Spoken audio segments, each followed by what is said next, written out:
జై శ్రీకృష్ణ.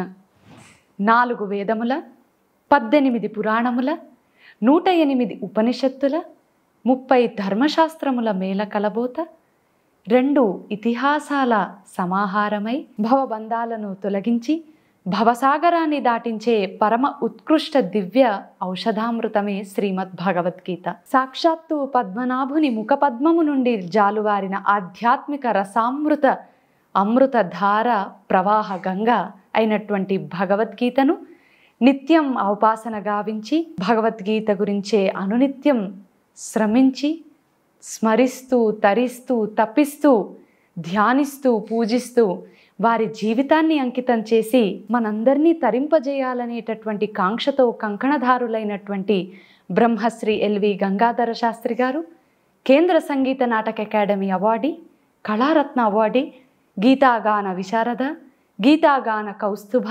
గీతాగాన కిరీటి ఈరోజు వాయిస్ ఆఫ్ వాల్యూస్ యూట్యూబ్ ఛానల్లో మువ్వతో మాటలు కార్యక్రమంలో మనతో పాటు ఉన్నారు. గీతా గంగాచ గాయత్రి గోవిందో హృది సంస్థితః చతుర్గకార సంయోగద్ పునర్జన్మ న విద్యతే అంటోంది శాస్త్రం. మరి సందర్భోచితంగా ఈ చతుర్గకారాలకు స్వరూపం ఏదైనా ఉందంటే అది గంగాధర శాస్త్రి గారే. ఎందుకంటే ప్రప్రథమంగా గీత, మరి సంపూర్ణ భగవద్గీతను శ్రవణానందకరంగా మనకి అందించినటువంటి మహానుభావులు కాబట్టి, మరి గంగ వారి పేరులోనే గంగ ఉంది. మరి ఆ తర్వాత గాయత్రి మూల మంత్రానికి దాని యొక్క మర్మాన్నంతా కూడా మనకి భగవద్గీతలో శ్రీకృష్ణ పరమాత్మ నిక్షిప్తం చేసి ఇవ్వడం ఒక పక్కన ఒక విషయమైతే, మరి గంగాధర శాస్త్రి గారు జన్మతః ద్విజులు, గాయత్రి ఉపాసకులు కావడం ఇంకొక విశేషం. అంతేకాక గోవింద అనునిత్యము గోవిందనామ సంకీర్తనంలో మునిగి తేలి అలౌకిక ఆనందాన్ని పొంది ఆ ఆనందాన్ని 10 మందికి పంచేటటువంటి మహానుభావులు, తపస్సంపన్నులు, తపస్వి గంగాధర శాస్త్రి గారు.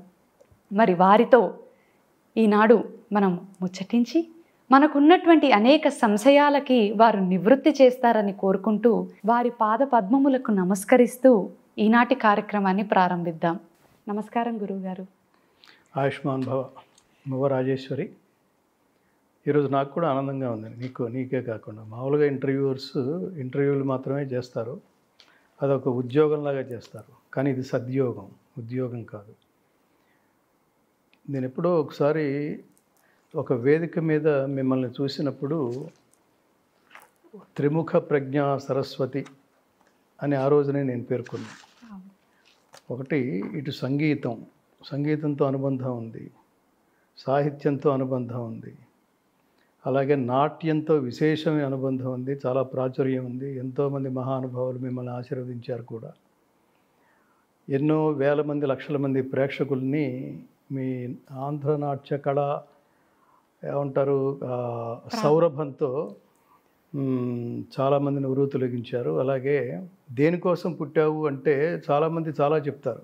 ధర్మం కోసం, ధర్మ వ్యాప్తి కోసం, ధర్మ ప్రచారం కోసం అనేవాళ్ళు అసలు వాళ్ళు 100 కోట్లలో కూడా ఒకళ్ళు కనిపిస్తారో కనిపించరు. గీత చెప్తుంది మనుష్యాణం సహస్రేషు అని. కోట్లలో ఒక్కళ్ళు. వాళ్ళు ఖచ్చితంగా పరమాత్మ అనుగ్రహం సంపూర్ణంగా పొంది ఉండకపోతే నా ముందు కూర్చున్న రాజేశ్వరి కూడా వృత్తిరీత్యా తను లాయర్ అయితే ఆ వృత్తిని కేవలం సంపాదన కోసం అని కాకుండా, నేను ఇందాక సద్యోగం అన్నా, దానికోసం కాకుండా దీన్ని ఉపయోగించుకుంటూ ఎంతమందికి మనం న్యాయం చేయగలిగాం అని అనుకునేవాళ్ళు కోటలో ఒకళ్ళు ఉంటారు. ఆ కోటలో ఒకళ్ళే రాజేశ్వరి. సో నాకు చాలా నచ్చిన విషయం, రామజన్మభూమి ఆ ఇష్యూలో దాదాపుగా 1125 పేజీలో 1045 పేజీల తీర్పు సుప్రీంకోర్టు వెలువరిస్తే అదంతా మెమరైజ్ చేసుకుని అందులో మోస్ట్ హైలైట్ పాయింట్స్ ఏంటి, రాముడికి ఎందుకు గుడి కట్టాలి, రాముడు అనే అస్తిత్వానికి ఈ దేశానికి ఉన్న బాంధవ్యం ఏమిటి, ఈ ధర్మం ఏమిటి, ఈ దేశం ఏమిటి, ఈ దేశం ప్రపంచానికి అందించింది ఏమిటి, అలాంటి రాముణ్ణి మన ఆత్మగౌరవ ప్రతీకగా ఈ దేశం కాపాడుకోవాల్సిన బాధ్యత ఏంటి, ఈ తీర్పు వెలువరించడంలో ఎంతమంది మహానుభావులు కృషి ఉంది. సో ఇవన్నీ చెబుతూ మీరు ఇచ్చిన ఇంటర్వ్యూ అది నేను కూడా చూశాను. అది జాతిని చాలా ప్రభావితం చేసింది. ఓవర్ నైట్ అన్ని కోట్ల మంది చూస్తారనేది అసలు నేను ఊహించలేంది. ఆ రకంగా పేరు తెచ్చుకున్న శుభరాజేశ్వరికి శతాయుష్మాన్ భవ. థ్యాంక్ యూ గురుగారు, థ్యాంక్ యూ సో మచ్. గురువుగారు, ఇందాక మాటల్లోని పునర్జన్మ అనేటటువంటి పదాన్ని నేను వినియోగించాను. అసలు భగవద్గీత జన్మ, పునర్జన్మ, జన్మరాహిత్యం గురించి ఏమని ప్రబోధిస్తుంది? బాగా చెప్తుంది. ఇది అసలు నిజానికి ఇవన్నీ చాలా పెద్ద పెద్ద పదాల్లాగా అనిపిస్తాయి, కానీ ప్రతి ఒక్కడు తెలుసుకోవాల్సిన పదాలు. అసలు జన్మ ఉందా, పునర్జన్మ ఉందా? జన్మ ఉందనేది తెలుస్తోంది, మనం జన్మించాం. మళ్ళీ పునర్జన్మ ఉందా అంటే దానికి ఉంది అని ఖచ్చితంగా మనం చెప్తున్నాం. ఈ చెప్పడానికి ప్రామాణికం ఏమిటంటే ప్రతివాడు తెలుసుకోవాల్సిన విషయం. తస్మాత్ శాస్త్రం ప్రమాణంతే కార్యకార్య వ్యవస్థితౌ జ్ఞాత్వా శాస్త్ర విధానోక్తం కర్మ కర్తుమిహార్హసి అంటుంది గీత 16వ అధ్యాయంలో. అంటే ఏది తెలియాలో, ఏది తెలియదగిందో, ఏది తెలుసుకుంటే అది అల్టిమేట్ అవుతుందో దానికి, అది తెలుసుకోవడానికి నీకు శాస్త్రమే ప్రమాణం.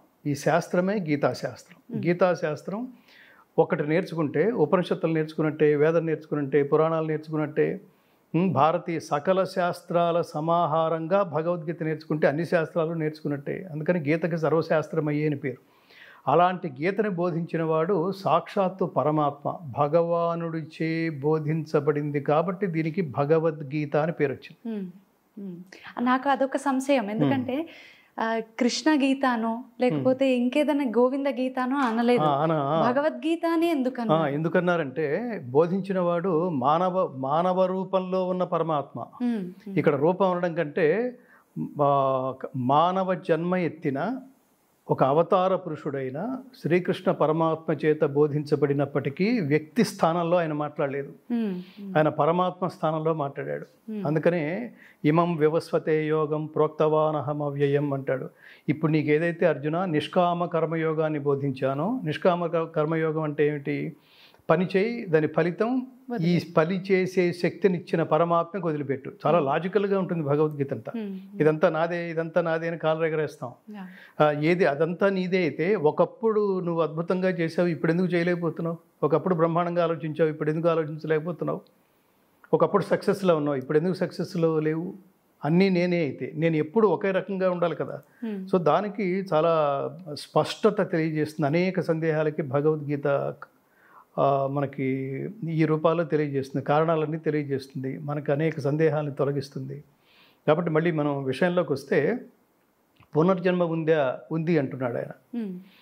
ఉంది అంటూ మనకి ఏ రకంగా ఎన్ని శ్లోకాల రూపంలో చెప్తున్నాడంటే, జాతస్య హి ధ్రువో మృత్యుః ధ్రువం జన్మ మృతస్య చ తస్మాద్ పరిహార్యేర్థే నత్వం శోచితుమర్హసి, నత్వం శోచితుమర్హసి. ఇది బాగా శవాల దగ్గర పాపులర్ చేశారు దీన్ని. పుట్టిన వానికి మరణము తప్పదు. కృష్ణ పరమాత్మ అర్జునుని నిమిత్తంగా చేసుకుని ప్రపంచ మానవాళికి బోధించాలనుకున్న 3 ముఖ్యమైన పాఠ్యాంశాలు ఈ శ్లోకంలో ఉన్నాయి. మొదటి పాఠం, పుట్టిన వానికి మరణము తప్పదు. నువ్వు ఇంపర్మినెంట్ అని చెప్తున్నాడు, నువ్వు శాశ్వతం కాదు, నువ్వు పోవడం కన్ఫర్మ్డ్ అని చెప్తున్నాడు. ఈ పోవడం ఇంకా లోతులకు వెళ్తే చాలా ఉన్నాయి. వయసు పోయింది, తెలివితేటలు పోయింది, బుద్ధి పోయింది, నడక పోయింది, గమనం పోయింది, శక్తి పోయింది, అన్నీ పోతే ఒక దశ వచ్చిన తర్వాత అన్నీ ఒకప్పుడులాగా లేవు, అన్నీ పోవడమే. దూవుకున్న నీలి ముంగురులే దూది పింజలైపోవునులే, నవ్వుతున్నా కంటి వెలుగులే దివ్వెల పోలికారునులే,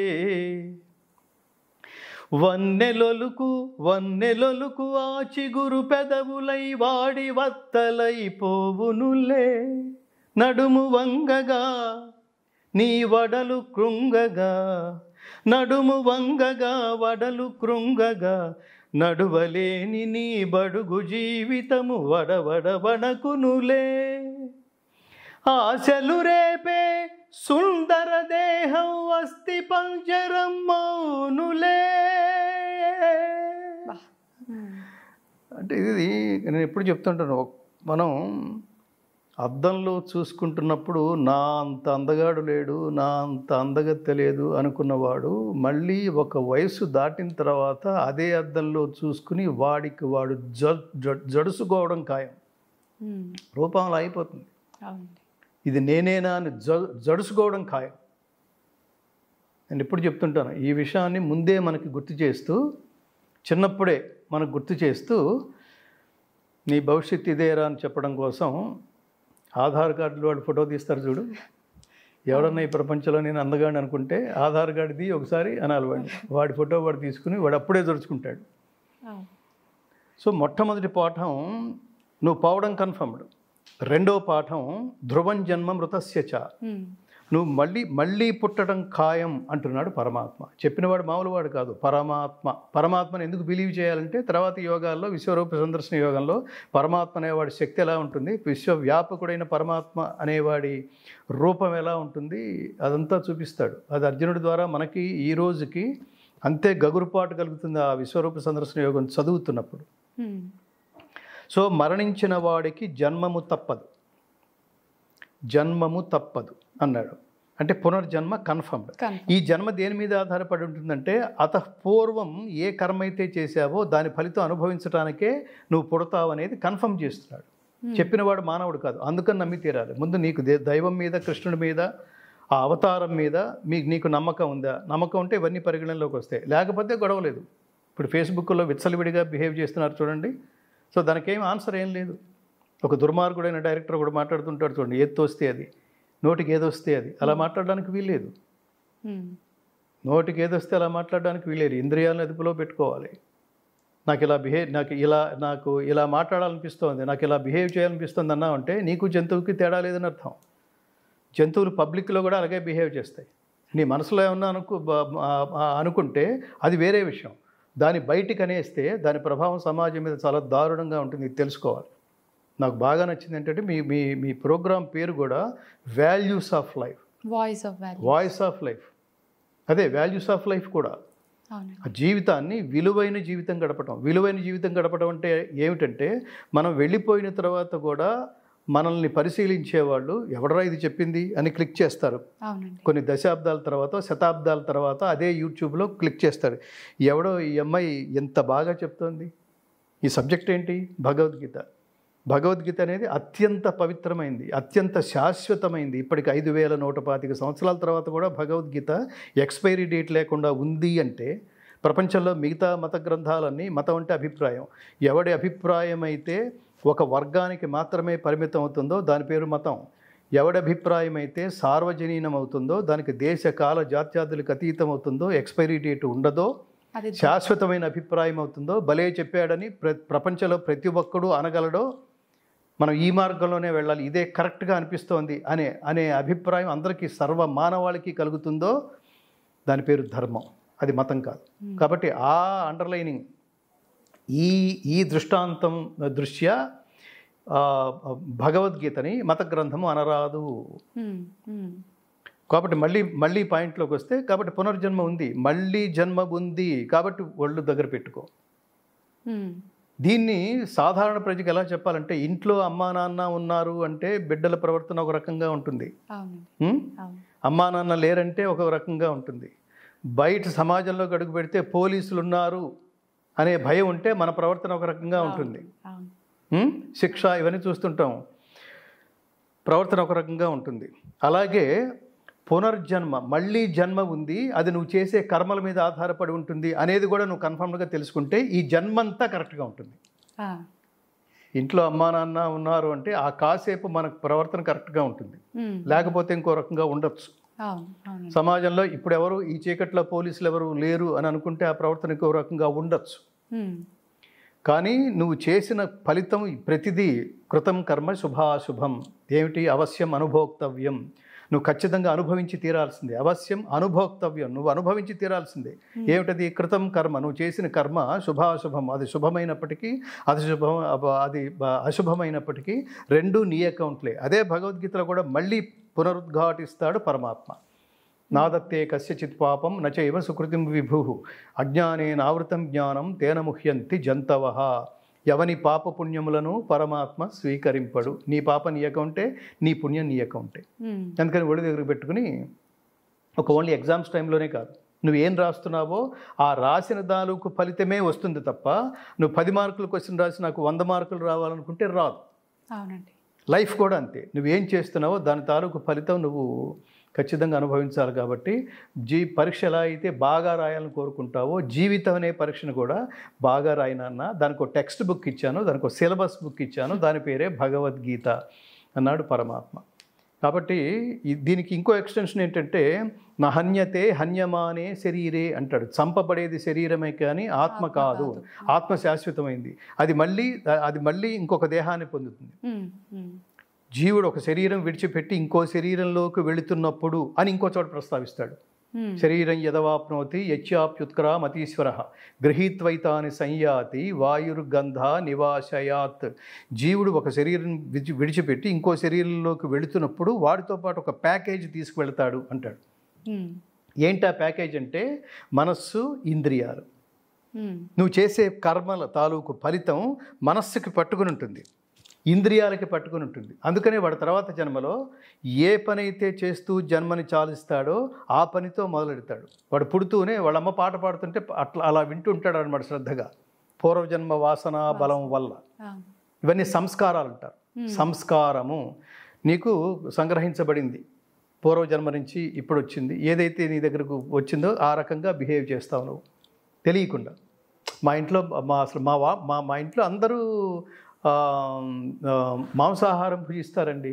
నాకెందుకు అసలు అది చూస్తేనే చిన్నప్పటి మనం చాలా వీడియోస్లో కూడా చూస్తుంటాం. వాళ్ళమ్మ ఒక కోడిని పట్టుకుని దాన్ని చంపడానికి వీళ్ళ యాక్టింగ్ చేస్తుంటాడు. వాడు ఏడ్చేస్తుంటాడు. వాడికి ఏం తెలుసని? జంతువులు సంహరించడం అంటే వాడికి చిన్నప్పటి నుంచి వాడు డైజెస్ట్ చేసుకోలేడు. వాడు మాంసాహారం భుజించాలని అనుకోడు. ఇంట్లో అందరూ తింటుంటారు. మరి నిజానికి మీరు లాజికల్గా సైంటిఫికల్గా ఆలోచిస్తే తల్లిదండ్రులు ఏం చేస్తారో బిడ్డలు కూడా వాళ్ళని చూసి అనుకరిస్తూ బతుకుతారని, ఎదుగుతారని కదా మనం అనుకుంటోంది. అలా ఉండదు. ఇది అలాంటిదన్నమాట.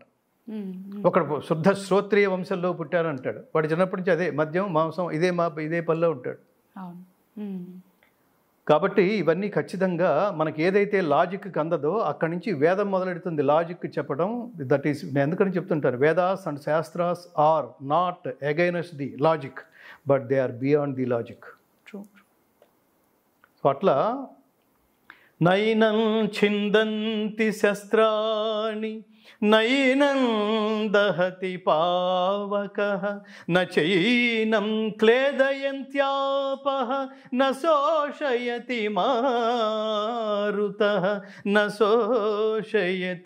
మారుతః ఆత్మకి నాశనం లేదు. ఆత్మను శస్త్రములు ఛేదించవు, అగ్ని దహించదు, నీరు తడుపదు, వాయువునకు శోషింపచేయను సాధ్యము కాదు. ఆత్మకి నాశనం లేదు. దాన్ని విడగొట్టడానికి సాధ్యం కాదు. అది మరణించదు. చంపబడేది శరీరమే కానీ ఆత్మ కాదు. వాసాంసి జీర్ణ ఇవన్నీ పునర్జన్మ ఉందని ధృవీకరించేవి. వాసాంసి జీర్ణాని యథా విహాయ నవాని గృహ్ణాతి నరోపరాణి తథా శరీరాణి విహాయ జీర్ణాని అన్యాని సంయాతి నవాని దేహి. వాసాంసి జీర్ణాని యథా విహాయ నవాని గృహ్ణాతి అంటే జీవుడు ఎలా అయితే చిరిగిపోయిన వస్త్రాలు విడిచిపెట్టి కొత్త వస్త్రాలు ధరిస్తాడో ఆత్మ కూడా అలాంటి శరీరాన్ని వదిలిపెట్టి కొత్త శరీరాన్ని ధరిస్తోంది. అంటే అర్థం ఏమిటి? పునర్జన్మ ఉందని.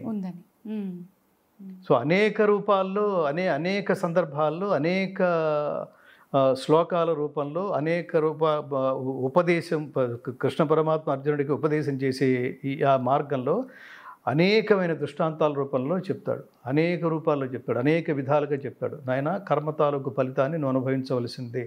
మళ్ళీ జన్మెత్తి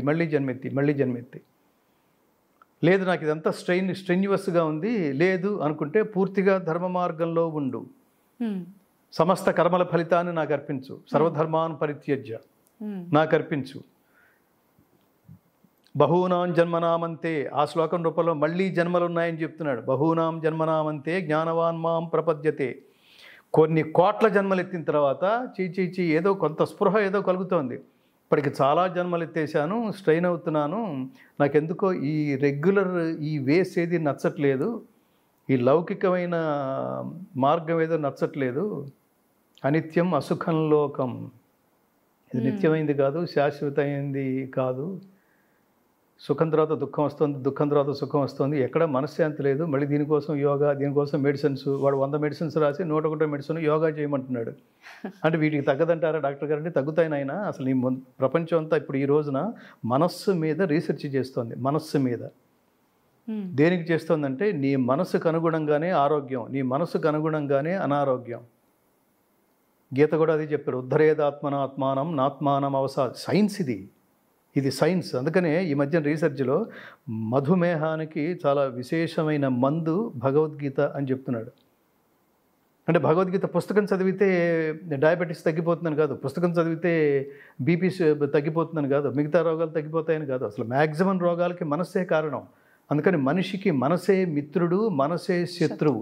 మనసు అంటే ఆలోచన విధానం. పాజిటివ్గా ఆలోచించు, నువ్వే ఒబామా. నెగిటివ్గా ఆలోచించకు, అప్పుడు నెగిటివ్గా ఆలోచిస్తే నువ్వే వసామా. నువ్వు హీరోలాగా ఉండాలనుకుంటున్నావా, విలన్లాగా ఉండాలనుకుంటున్నావా? Be positive always. దానికోసమే యోగం. ఈ సందర్భంగా మోడీకి హ్యాట్స్ ఆఫ్. ఇది మతానికి సంబంధించింది కాదు, ఈ యోగా సర్వమానవాళికి సంబంధించింది. మతాలు పుట్టని కాలంలో పుట్టింది ఈ యోగా.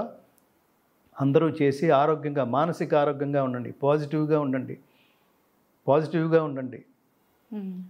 ఆ పాజిటివ్గా అనేది మనం విశ్లేషిస్తే చాలా జాగ్రత్తగా ఉండాలి. ఈ పాజిటివ్గా ఉండి ధర్మ మార్గాన్ని అనుసరిస్తే, ఇప్పుడు ఆ మధ్యన ఏదో వార్త వచ్చింది, అదేంటి మీరు ఇంట్లో కూర్చుంటున్నారు, ఇంట్లో కూర్చొని మేము రెగ్యులర్గా అసలు బయటే భోజనం చేయమండి, ఇంట్లోనే చేస్తూ ఉంటాం, అయినా సరే మాకెందుకు ఈ రోగాలంటే, ఇంట్లో భోజనం చేసి హోటల్లో చేసినందువల్ల రోగాలు రావడం, హెల్త్ పాడవటం, ఇంట్లో కూర్చుంటే హెల్త్ బాగుంటుంది అనుకోవటం, ఈ రెండు అమాయకమే. ఇంట్లో కూడా మీరు తింటున్నవి పొల్యూటెడ్ ఆహారమే అనేది తేలుస్తున్నారు ఈ మధ్యన.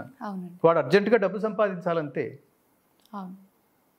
మురుగు నీళ్ళల్లో పండిస్తున్న పంటలు కానీ, లేదా ఈ ఎట్లా ఉంటారు పెస్టిసైడ్స్ అవి వాడి తద్వారా మనం అనుభవిస్తున్న ఆ పంటల తాలూకు ఆహారం, వాటర్ బాటిల్స్, తర్వాత కింద భూగర్భ జలాలు ఏమంటున్నారు పొల్యూట్ అయిపోతున్నాయి. సో ఇవన్నీ ఇంట్లో కూర్చుని కూడా ఇవే చేస్తున్నప్పుడు నీకు ఆరోగ్యం ఎక్కడిది? దీనికి రీజన్ ఎవరు? మళ్ళీ నువ్వే. అట్లా అది లేదు. 10 మందిలో ఒకడు ఆలోచిస్తుంటాడు. ఆ విజయరామ్ అనే మహానుభావుడు ఒకడు ఉన్నాడు, ఆ ఎమరాల్డ్ స్వీట్ హౌస్ అని. అతను గోవులను పెంచుతూ గోవుల ద్వారా చేసే సేంద్రియ వ్యవసాయాన్ని చేయడం ద్వారా తత్ఫలితాన్ని మనం ఆహారాన్ని మనం వినియోగిస్తే మన ఆలోచనలు ఎలా ఉంటాయి, మన బుద్ధి ఎలా, దాని మీద చాలా రీసెర్చ్ చేసినాడు పాలేకర్ అనే మహానుభావుడు. ఈయనకి ఇన్స్పిరేషన్. పాలేకర్ అనే మహానుభావుడు ఈ ప్రకృతి వ్యవసాయం, గోవులతో చేసే వ్యవసాయం, ఎడ్లతో మనం చేస్తాం చూడండి, అవి దున్ని మళ్ళీ ఆ రోజులు రావాలి. ఈ కెమికల్ వ్యవసాయాలు, అన్నం తెల్లగా ఉంటే ఆనందం. సో ఇవన్నీ అసలు మనం అందుకనే హోటల్స్లో తింటున్నప్పుడు నేను అన్నీ చెప్తుంటాను. హోటల్స్లో నువ్వు తింటున్నప్పుడు నువ్వు ఏం తింటున్నావో స్పష్టంగా కనిపించకుండా ఉండే డిమ్ లైట్లు ప్లాన్ చేస్తాడు వాడు. అదేమిటో మనకి కనపడదు. స్ట్రాటజీ అనమాట. రుచి మాత్రమే తెలుస్తుంటుంది, రుచి అద్భుతం. సో ఉపనిషత్తు వేదం కూడా అదే చెప్తుంది. ఎవడైతే ఆ ఆహారాన్ని అసలు చాలా గొప్పగా వర్ణించబడింది ఉపనిషత్తు. ఆకలి అనేది రోగము, ఆహారము అనేది ఔషధము. అర్థమైందా? ఈ రోగానికి ఔషధం అని ఎందుకు, మనం తినే ఆహారాన్ని ఔషధము అని ఎందుకు వాడాడంటే, ఔషధాన్ని క్వాంటిటీతో వాడతాం. 5 ml, 10 ml, 30 ml అని వాడతాం. ఆహారం కూడా లిమిటెడ్గా అలా నువ్వు తీసుకుంటే ఆకలి అనే రోగం తగ్గిపోతుంది. నువ్వు ఆనందంగా ఉంటావు. అంతే తప్ప తిండి మీద అదుపు లేకుండా భీముడిలాగా, భీముడి చివరిలో స్వర్గారోహణ పర్వంలో భీముడు పడిపోవడానికి కూడా అతనికి ఒక బలహీనత ఉంది. ఈ బలహీనత వల్ల అతను పడిపోయాడని ధర్మరాజు చెప్తాడు. ఎందుకు పడిపోయాడంటే ఎందుకనే పడిపోయాడు. ఎందుకు పడిపోయాడు? అతని తిండి మీద అదుపు లేదు, అది అతని బలహీనత. కాబట్టి అంత విశేషంగా విశదీకరించబడింది, విశ్లేషించబడింది. పునర్జన్మ ఉంది, అందుకని ఒళ్ళు దగ్గర పెట్టుకుని ప్రవర్తించు, పద్ధతిగా ప్రవర్తించు, పద్ధతిగా. నీకు డబ్బు విపరీతంగా ఒక మార్గం తప్పావంటే డబ్బు విపరీతంగా వచ్చేస్తుంది. కానీ అది అలా తప్పి సంపాదించడం కరెక్టేనా అంటే నీ బుద్ధి ఏం చెప్తోంది, నీ మనసు ఏం చెప్తోంది, నీ ఆత్మ ఏం చెప్తోంది, నీ ధర్మం ఏం చెప్తోంది, ఈ దేశం ఏం చెప్తోంది, కృష్ణుడు ఏం చెప్తున్నాడు. సో బేసిక్గా ఈ నాలెడ్జ్ ఇది అధ్యాత్మ జ్ఞానం అనే పునాది పైన నువ్వు నీ సౌధాన్ని నిర్మించుకోకపోతే, లేదా నీ సౌధం కింద పునాదిగా అధ్యాత్మ జ్ఞానం లేకపోతే ఆ జీవితం విచ్చలవిడిగా తయారైపోతుంది రాజేశ్వరి. సో అందుకని ఇవన్నీ అంటే తీగలాగితే డొంకంతా కదిలినట్టు పునర్జన్మ ఉందా అంటే ఇన్ని దాని గురించి ఎస్ ఉంది అంటే అయిపోయింది సమాధానం. ఖచ్చితంగా ఉందని పరమాత్మ చెప్తున్నాడు. సో అది ఆ ఉండటం, దాని ఫలితం ఎలా ఉంటుంది, ఉండకుండా ఉండాలంటే ఏం చేయాలి, జన్మరాహిత్యము లేకుండా ఉండాలంటే ఆ స్థితి, అది ఆ జన్మరాహిత్య స్థితికి జన్మ లేకుండా చేసుకోవాలంటే ఇంకా పరమాత్ముడే. బహూనాం జన్మనామంతే జ్ఞానవాన్ మాం ప్రపద్యతే వాసుదేవ సర్వమితి సమహాత్మా సుదుర్లభః.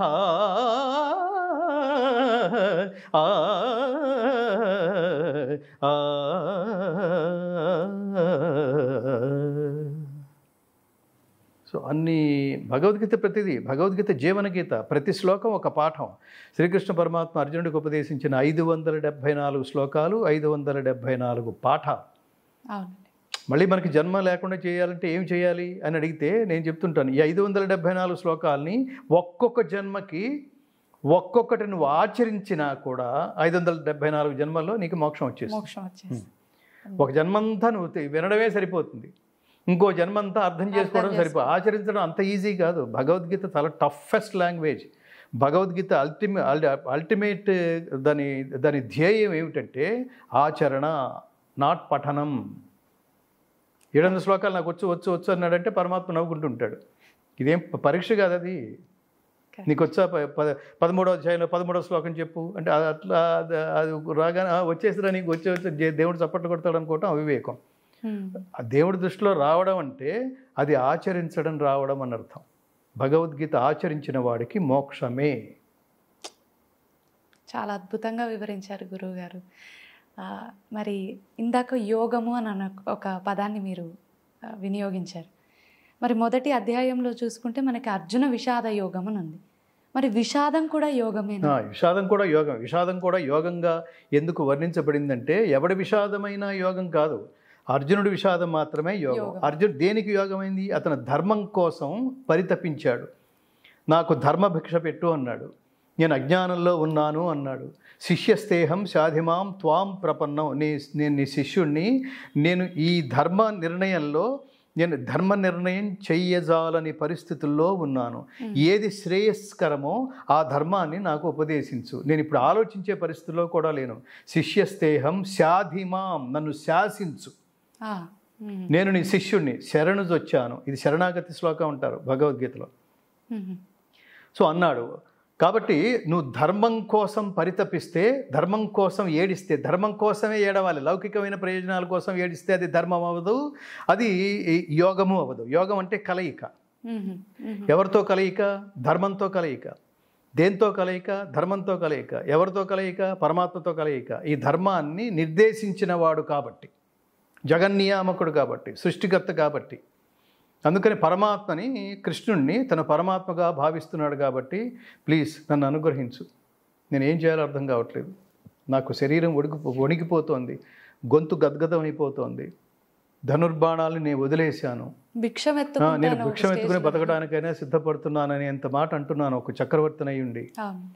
అందుకని దయచేసి ఈ ధర్మక్షేత్రంలో నాకు ధర్మబోధ చెయ్యి అని అడిగిన తర్వాతే కృష్ణుడు ముందే అక్కడికి రాగానే బోధించేయలేదు. నాకు బాగా తెలుసు, నువ్వు విను, అట్లా బాధే లేదు.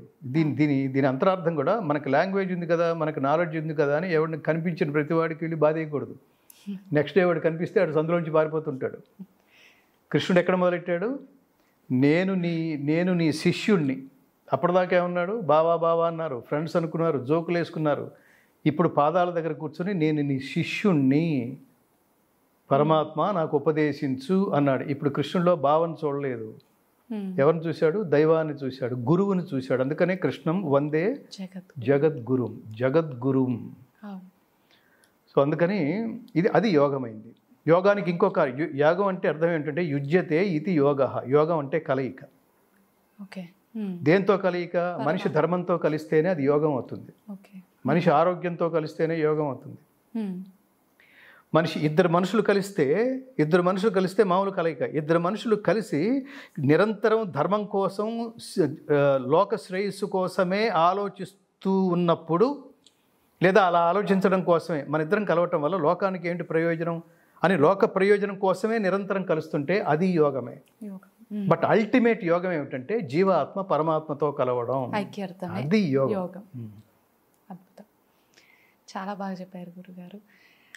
భగవద్గీతలోనే, అంటే శ్రీకృష్ణ పరమాత్మ ఇచ్చినటువంటి భగవద్గీతలో స్థితప్రజ్ఞుడు అనేటటువంటి పదము చాలాసార్లు మనకు వినిపిస్తూ ఉంటుంది. మరి స్థితప్రజ్ఞుడి యొక్క లక్షణాలు ఏంటి? లక్షణాలంటే ఇదే: దుఃఖేష్వనుద్విగ్నమనాః సుఖేషు విగత స్పృహః వీతరాగభయక్రోధః స్థితధీర్మునిరుచ్యతే.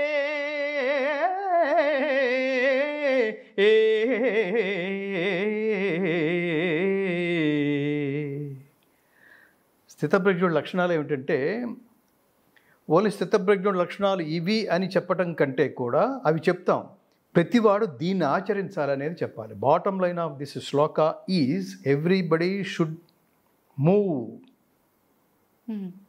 with this sloka. You have to follow this sloka. You have to understand this sloka. You have to implement this sloka. You have to practice this sloka. భగవద్గీతలో ప్రతి శ్లోకం అలాంటిది. Bhagavad Gita why this has been called as a personality development అంటే, ఇప్పుడు ఈ శ్లోకానికి మనం వివరణ చెప్తున్నప్పుడు అర్థమవుతుంది అసలు నీ వ్యక్తిత్వం ఏమిటి.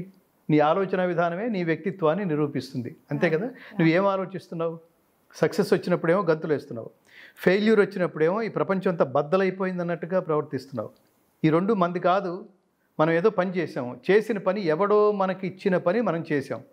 ఎవడో మనకి ఇచ్చిన పని ఆఫీస్లో ఇప్పుడు లా చేస్తున్నారు, మీరు కోర్టుకు వెళ్ళి వాదిస్తున్నారు. ఇదంతా మీకు మీరు డెవలప్ చేసుకుంది కాదు, అది మీకున్న నాలెడ్జీకి ఒకడు మీకు ఒక జాబ్ అప్పచెప్పారు. మన కర్తవ్యం మన కర్తవ్యం ఏమిటి? అతను మీకు ఇచ్చిన జాబ్ని మీరు సరిగ్గా నిర్వర్తించడం, త్రికరణ శుద్ధిగా నిర్వర్తించడం, లాభాపేక్ష లేకుండా నిర్వర్తించడం. దాని తర్వాత ఏదొస్తే అది అతను డబ్బు ఇస్తాడు, ఏదో అతను ఓపిక ఉన్నంత ఇస్తాడు, ఇంతవరకే. కానీ ధర్మబద్ధంగా ఏ పని చేసినా ధర్మబద్ధంగా చెయ్యి అన్నది Bhagavad Gita first bottom line of Bhagavad Gita is, ఏ పని చేసినా త్రికరణ శుద్ధిగా ధర్మబద్ధంగా చేయాలి, ఫస్ట్ ధర్మబద్ధంగా. అందుకని భగవద్గీత ప్రారంభమే ధర్మక్షేత్రే కురుక్షేత్రే. మొదటి శబ్దం ఏమిటి? ధర్మం. భగవద్గీత ఏ శబ్దంతో ముగుస్తుంది? మమ. ఈ రెండు కలిపితే ఏమిటి? మమ ధర్మ. అంటే నా ధర్మం ఏమిటి? ఇది చాలా గొప్ప ఐడియాలజీ. అది నా ధర్మం ఏమిటి? దొంగతనం చేయడమా? ఇతరులు మోసం చేయడమా? నా తెలివితేటలతో ఇతరులని నా కోసం వాడడమా? ఇది ధర్మం అనిపించుకుంటుందా? నేను ఒక సీట్లో కూర్చుంటే ఈ సీటును నా స్వార్థం కోసం వాడేసుకోవటమా? ఓ రాజకీయ నాయకులారా, సమాజంలో అన్ని వర్గాలు, ఒక మహానుభావుడు, ఓ ఇంజనీరుడా, దీన్ని నీకోసం వాడుకుంటావా? నీకోసం వాడుకుంటావా? వాడితే ఏమవుతుంది? బ్రిడ్జిలు కూలిపోతున్నాయి చూడండి. దాని అర్థం ఏంటి? నువ్వు ధర్మ మార్గంలో లేవన్నమాట. దాని ఫలితం ఏమిటి? కోట్ల మంది నష్టపోతున్నారు అన్నమాట. ఈ నష్టపోయిన దానికి ఫలితం అనుభవించకుండా ఉంటావా? ఫస్ట్ నువ్వు తెలుసుకోవాల్సింది అది. అవశ్యం అనుభోక్తవ్యం అనేది అది. అందుకని నువ్వు తప్పు చేస్తున్నావు, అది నీకు తెలుస్తోంది. అరకొరగా పని చేస్తున్నావు, దాని రిజల్ట్ అనుభవించాల్సిందే. ఇప్పుడు ఒక ఆఫీసులో ఒకటి చాలా సీరియస్గా పనిచేస్తాడండి. ఆ సీరియస్గా అంకిత భావంతో పని చేయడం అనేది కొన్ని వందల మంది చూస్తూ ఉంటారు, నీ మేనేజ్మెంట్తో సహా, నీ పక్కనున్న వాళ్ళతో సహా. ఆ కంపెనీకి CEO డైరెక్ట్గా చూడకపోవచ్చు. ఒక అతను కెమెరా ఆపరేటర్ ఉన్నాడు, మీ పని మీరు చేస్తూనే అతను లైట్ సెట్టింగ్ ఎలా ఉంది, అతను ఆపరేటింగ్ ఎలా ఉంది, అతను ఈ నాలెడ్జ్ని గెయిన్ చేయటం ఎలా ఉంది, ఇది కాక ఎక్స్ట్రాలు కూడా ఏమైనా చేస్తున్నాడా, కరెక్ట్గా ఉంటున్నాడా లేదా, ఇది అతనితో పాటు మూవ్ అవుతున్న మీరు సీఈఓకి క్యారీ చేయరు. ఇప్పుడు సీఈఓ ప్రత్యక్షంగా చూడక్కర్లా, ప్రతి చోట ఇతను పర్ఫెక్ట్ అండి, ఇతను పర్ఫెక్ట్, ఇది ఈ కెమెరామెన్ పర్ఫెక్ట్ అనుకుంటాం. అట్లాగే ఈ దేశంలో లక్షలాది మంది టీచర్స్ ఉంటారు, ఎందుకని ప్రతి సంవత్సరం ఒకడికే బెస్ట్ టీచర్ అని రాష్ట్రపతి అవార్డు వస్తుంది. అంటే దాని అర్థం ఏంటంటే నీ రికమెండేషన్తో వచ్చేవాళ్ళని కట్ చేసేయండి, అది తీసేయండి, అది వాడికి తెలుసు. ఎప్పుడు ఒక మహానుభావుడు ఇదివరకు నంది అవార్డ్స్ ఏవో ఉన్నాయి, రికమెండేషన్తో తెచ్చుకున్న నంది కూడా పందే అన్నాడు వాడు. నీకు తెలుస్తూ ఉంటుంది అది, ఇది నాకు అర్హత లేకుండా వచ్చేసిందని తెలుస్తూ ఉంటుంది. ఆ రోజు పత్రికకి మాత్రమే, నెక్స్ట్ డే ఒక కవరేజ్కి మాత్రమే, ఒక న్యూస్కి మాత్రమే పరిమితం. కానీ చిత్తి మీద ఒక్కసారి వెనక్కి తిరిగి ఆలోచిస్తే నేను ఇన్ని అవార్డులు, ఇన్ని నాకు అర్హత లేకుండా కూడా ఇన్ని రికమెండేషన్స్తో నేను పొందాను అనుకుంటే దేర్ ఎండ్స్ ది మ్యాటర్. నువ్వు అసలు తీసుకున్న రోజునే చచ్చిపోయావు అట్లా. ఎలిజిబిలిటీ ఉందా, నీకు అసలు గొడవే లేదు స్థితప్రజ్ఞత్వం అంటే అది. నేనేంటి భగవద్గీత పద్మశ్రీ పద్మభూషణల కోసం చేస్తున్నామా? ఇది ఎక్కడ ప్రారంభమైంది? మరణించిన తర్వాత మనం శాశ్వతంగా బతకాలంటే ప్రజలకు ఏదో ఒక శాశ్వతమైన కానుకను అందించాలి అనేది ఎక్కడో మొదలైంది. కరెక్ట్. ఎక్కడో మొదలైంది. ఎలా మొదలైంది అంటే నువ్వు నిరంతరం జనాల కోసం సంస్కారవంతమైన మార్గం. నేను పాడుతుంటే, నేను గాయకుడిగా ఉన్నప్పుడు నేను ఎప్పుడు ఏనాడు ద్వంద్వార్థాల పాటలు నేను ఎప్పుడూ పాడలేదు. దీనికి జనాలు ఊగిపోతారు, జనాలు డ్యాన్సులు వేస్తారు, కాబట్టి ఈ పిచ్చి పాట ఒకటి పాడదాం, మనం కూడా పాడదాం అని నేను ఎప్పుడు అనుకోలేదు. అది పాడేవాళ్ళు వేరే వాళ్ళు ఉండేవాళ్ళు. అలా ఎప్పుడైతే అనుకున్నావో దీన్ని అలా నేను అనుకోవటం వల్ల ఎక్కడో అమెరికాలో డల్లాస్లో ఒక మహానుభావుడు మీరు పాడుతుంటే లేదా మీరు మాట్లాడుతుంటే నాకు ఇప్పుడు ఇవాళ కొత్త ఇన్స్పిరేషన్ కలిగింది. మీరు అన్నారు ఒక మాట, మనం ఏ భూమి మీద అయితే పుట్టామో, ఉదాహరణకి మన ఊరు, ఏ ఊరిలో అయితే నేను అవనగడ్డలో పుట్టాను ఉదాహరణకి, నేను అవనగడ్డలోకి ఎంటర్ అయితే నన్ను ఎవడో గుర్తుపట్టకుండా, ఎవడి పనులు వాడు చేసుకుంటున్నాడు అనుకోండి, ఎవడో గుర్తుపట్టకుండా, ఎవడో పలకరించకుండా, ఎందుకది? ఆ ఊళ్ళో పుట్టిన జంతువు నేను రెండు ఒకటే. ఏదో కొంతకాలం పాటు సంపాదించుకుని నా కుటుంబానికి ఖర్చు పెట్టుకుని పోయాను అనమాట. జంతువులు కూడా అదే చేస్తాయి, పిల్లలు చాలా ప్రేమగా చూసుకుంటాయి, మనం ఒక్కడమే కాదు. కరెక్ట్. చాలా విశ్లేషించుకుని ఎక్కడో అనుకున్నాం అనమాట, ఈ ఊరికి ఏదైనా చేయాలి, ఈ ఊరికి పేరు తెచ్చిపెట్టాలి. నేను పుడితే ఒక 2-3 కిలోల బరువుని నా తల్లి మోసింది, నా ఊరు తల్లి. అందుకని నేను అంటాను, నేను ఎవరికి కృతజ్ఞత అంటే నా కన్న తల్లి, సొంత ఊరు, ఘంటసాల పాట, భగవద్గీత, ఇవి నా జీవితానికి గొప్ప స్టెప్స్. ఇవన్నీ గుర్తు చేసే నిరంతరం మరి ఎందుకు పుట్టామో మనకు తెలియాలిరా నాన్న. మన ఊళ్ళో వాళ్ళు కూడా మనం చూసావా, ఇప్పుడు నేను బయటకు వస్తే నువ్వు ఎవరబ్బాయివి అంటాం కంటే మీ తాత ఎవరు అని అడిగేవాళ్ళు. గంగాధర శాస్త్రి మా తాతగారి పేరు కూడా. ఆయన మా ఊళ్ళో వాళ్ళందరూ గంగయ్య గారు అనేవాళ్ళు. ఓరి గంగయ్య గారి మనవడవా అని ఇట్లా వంగేవాళ్ళు ముందుకి, అటెన్షన్ చిన్న. గంగయ్య గారి మనవడవా, ఆయన ఎంత గొప్ప తాతయ్య, ఎంత పండితుడయ్యా. అలా అంటుంటే మా తాత, ఆ తాతకి పుట్టానన్నమాట అనుకుంటే కుదరదు. దీని అంతరార్థం ఏమిటంటే, తాత పరువు నిలబెట్టాల్సిన బాధ్యత మన మీద ఉంది. తాత పరువుని వీలైతే ఇంకొక 10 మెట్లు పెంచాల్సిన బాధ్యత మన మీద ఉంది. అప్పుడు ఏమవుతుంది, పితృదేవతలు తరిస్తారు, ఆనందపడతారు. అంత లోతుల్లో మాట్లాడుతుంది. జస్ట్ పుట్టడం పోవడం కాదు, పురుగులు కూడా ఒక గాలికి పుట్టే గాలికి పోతాయి. లైఫ్ అలాంటిది కాదు అది. ఎందుకోసం అది, అందుకనే త్యాగాత్ శాంతిరనంతరం అంటాడు. అశాంతస్య, అసలు అక్కడి నుంచి మొదలవుతుంది. అశాంతస్య కుత సుఖం, శాంతి లేని వాడికి సుఖం ఎక్కడిది అని అడిగింది భగవద్గీత. శాంతి లేని వాడికి సుఖం ఎక్కడిది? ఆ 2 పదాల్లో అసలు సుఖం దేని వల్ల వస్తుంది, శాంతి దేని వల్ల వస్తుంది అని అడిగాడు. సుఖం దేని వల్ల వస్తుంది? డబ్బు వల్ల సుఖం వస్తుంది కదా. డబ్బు వల్ల సుఖం వస్తుంది కానీ శాంతి రాదు. అవునండి, కదా. నీకు బీపీ, షుగరు ఉండి, రకరకాల టార్గెట్స్ ఉండి, బాధ్యతలు ఉండి, ఎంత ఉన్నా BMW వేసుకెళ్తుంటే BMW నీకు సుఖాన్ని ఇస్తుంది, కానీ అనుభవించే మానసిక స్థితి లేనప్పుడు కారులో కూర్చున్న చెమటలు పట్టేస్తుంటాయి, బీపీ పెరిగిపోతుంటుంది. నా కూతురు నా మాట వింటలేదు, నా పెళ్ళాన్ని నా మాట వింటలేదు, నా కొడుకు నా మాట వింటలేదు అని అనుకుంటున్నాడు అనుకోండి, వాడు వాడికి ఎన్ని కోట్ల కారు అయితే మాత్రం ఏం ఉపయోగం ఏముంది? ఒక సక్రమైన మార్గంలో లేవు నువ్వు. You are not at all paying attention towards our children. వాళ్ళు ఎలా పెరుగుతారు? వాళ్ళు అలాగే పెరుగుతారు.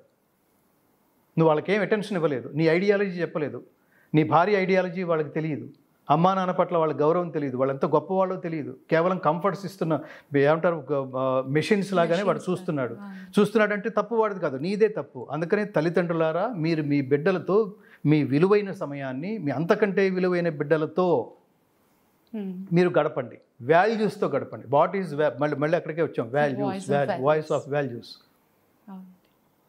ఈ వాల్యూస్ తెలియాలి. జస్ట్ లైక్ దట్, రోజు గంట సేపు ఫ్యామిలీతో గడపలేవా?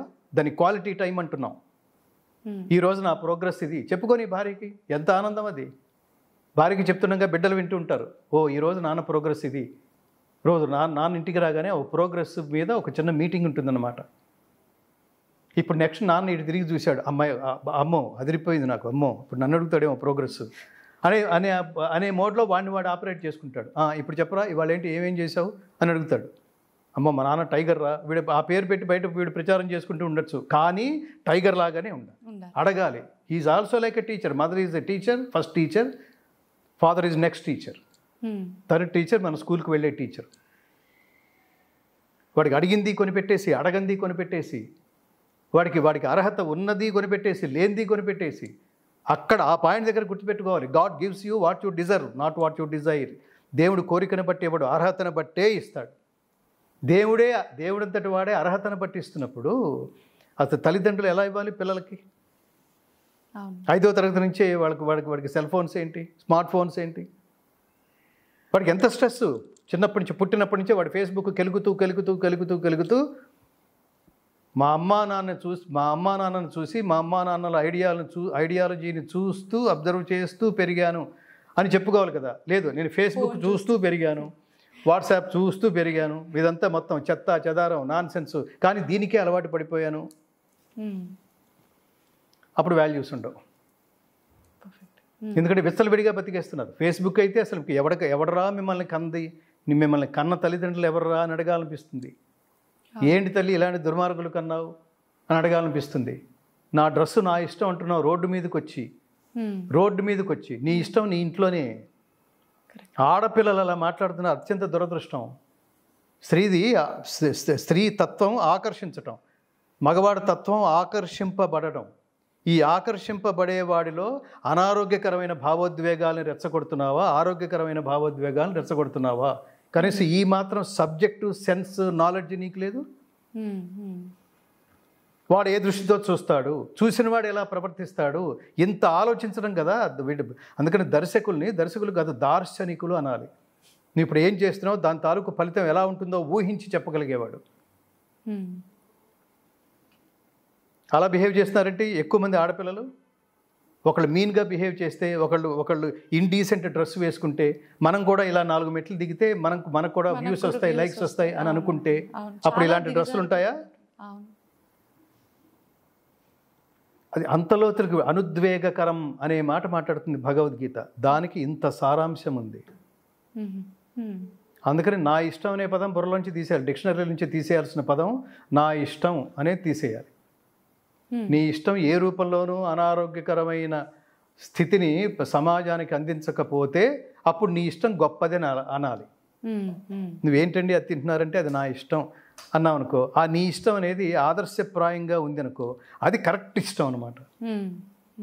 ఏది పడితే అది చేసేసి నా ఇష్టం అంటానికి వీల్లేదు. ధర్మబద్ధంగా ఉండాలి, సమాజానికి శ్రేయస్కరంగా ఏది చేసినా సమాజానికి ఏది చేసినా మనల్ని అబ్జర్వ్ చేస్తున్నారు అని కరెక్ట్ అది బాధ్యత, రెస్పాన్సిబిలిటీ, ఆన్సరబుల్. గురువుగారు, అందుకే మీరు చెప్తుంటే మాటల్లోని త్యాగము అనేటటువంటి ఇది వచ్చింది. ఒకానొక సందర్భంలోని రామకృష్ణ పరమహంస గారు గీత గీత గీత గీత అని పదే అన్నంత మాత్రాన అది త్యాగి అని వినిపిస్తూ ఉంటుంది. త్యాగమే అదే. అవును అసలు గీత చెప్పేది అది. నేను ఇందాక చెప్పాను, అది ఎక్కడో డిస్కనెక్ట్ అయింది. అశాంతస్య కుత సుఖం అంటే శాంతి లేని వాడికి సుఖం ఎక్కడది అన్నాడు. ఇందులో శాంతి సుఖం అనే పదాలు ఉన్నాయి. సుఖం డబ్బు వల్ల వస్తుంది, డబ్బు వల్ల సుఖం వస్తుంది, శాంతి రాదు. శాంతి దేని వల్ల వస్తుంది? త్యాగాత్ శాంతిరనంతరం, త్యాగం వల్లే శాంతి లభిస్తుంది. త్యాగం అంటే ఏమిటి? కర్మఫల త్యాగమే త్యాగం. కర్మఫల త్యాగం అంటే ఏమిటి? ఒక పని చేసి పని తాలూకు ఫలితాన్ని లోకార్పణ చేయటం, లేదా ఆ పని చేసే శక్తిని, ఆలోచనని, ఆ సంస్కారాన్ని అందించిన పరమాత్మకి all this credit goes to all. మీరు నన్ను మెచ్చుకున్నారు, నేను పాడాను, మెచ్చుకున్నారు. ఇప్పుడు నా గొంతు పలికింది అంటే అన్ని రకాలుగా నా ఆరోగ్యం బాగుంది, వాడు కారణం. నాకేదో అప్పుడు బుర్రకి తోచింది, అది పరమాత్మ కారణం. అందుకని మేము భగవద్గీత అంతా రికార్డ్ చేసిన తర్వాత భగవద్గీత చివరిలో ఇంత ప్రాజెక్ట్ చేసిన తర్వాత ఈ క్రెడిట్ ఎవరికి ఇవ్వాలి? ఎవరికో థ్యాంక్స్ చెప్పాలి. ఎవరికి థ్యాంక్స్ చెప్పాలంటే ఈ పుస్తకం తీసుకొతల్లి. మేము రూపొందించిన భగవద్గీత ఫౌండేషన్ ద్వారా నేను రూపొందించిన తెలుగు తాత్పర్య సహిత 700 శ్లోకాలతో కూడిన తెలుగు తాత్పర్య సహిత సంపూర్ణ Bhagavad Gita with high end technology, higher end sound technology. Hire and sound technology అంటే అర్థం ఏంటంటే, ఇది మీరు పెట్టుకుని వింటున్నప్పుడు, కళ్ళు మూసుకుని వింటున్నప్పుడు మీరు సాక్షాత్తు కురుక్షేత్రంలో శ్రీకృష్ణార్జున సంవాదాన్ని ప్రత్యక్షంగా వింటున్న అనుభూతి కలిగించే సౌండ్ టెక్నాలజీ. మనం చూస్తున్నట్టు ఉంటుంది వింటుంటే, ఇది ఆడియో ప్రాజెక్ట్. కానీ ఇది కళ్ళు మూసుకుని వింటుంటే చూస్తున్నట్టు ఉంటుంది, దర్శిస్తున్న అనుభూతి కలుగుతుంది. సో ఇంత ప్రాజెక్ట్ చేయడానికి, ఇది చేసి రికార్డ్ చేయడానికి 9 సంవత్సరాల కాలం పట్టింది. 150 మంది టెక్నీషియన్స్, స్కాలర్స్ అవిశ్రాంతంగా ముందు 7 సంవత్సరాల పాటు కృషి చేస్తే తిరుమల శ్రీవారి పాదాల చెంతకి చేర్చగలిగాం. ఫస్ట్ ప్యాక్, ఇది అక్కడ చేర్చిన ప్యాక్. సో ఇదంతా చేసినందుకు పరమాత్మ ఎంత గొప్పగా అనుగ్రహించావు పరమాత్మ. ఇది నేనే చేస్తున్నానని బిగినింగ్ డేస్లో నేను అహంకరించిన 9 సంవత్సరాల కాలం తర్వాత ఇది విడుదలైతే, అది 9 సంవత్సరాల కాలంలో నేను జీవించి ఉండాలి కదా. చేసినప్పుడు నేనున్నా, రిలీజ్ అయిపోయే లోపల మధ్యలో వెళ్ళిపోతే, మధ్యలో ఆరోగ్యం పోతే, మధ్యలో గొంతు పోతే, ఇవి జరగవని ఏమైనా గ్యారంటీ ఉందా? 20 ఏళ్ళకి 30 ఏళ్ళకి వెళ్ళిపోతున్న వాళ్ళు లేరా?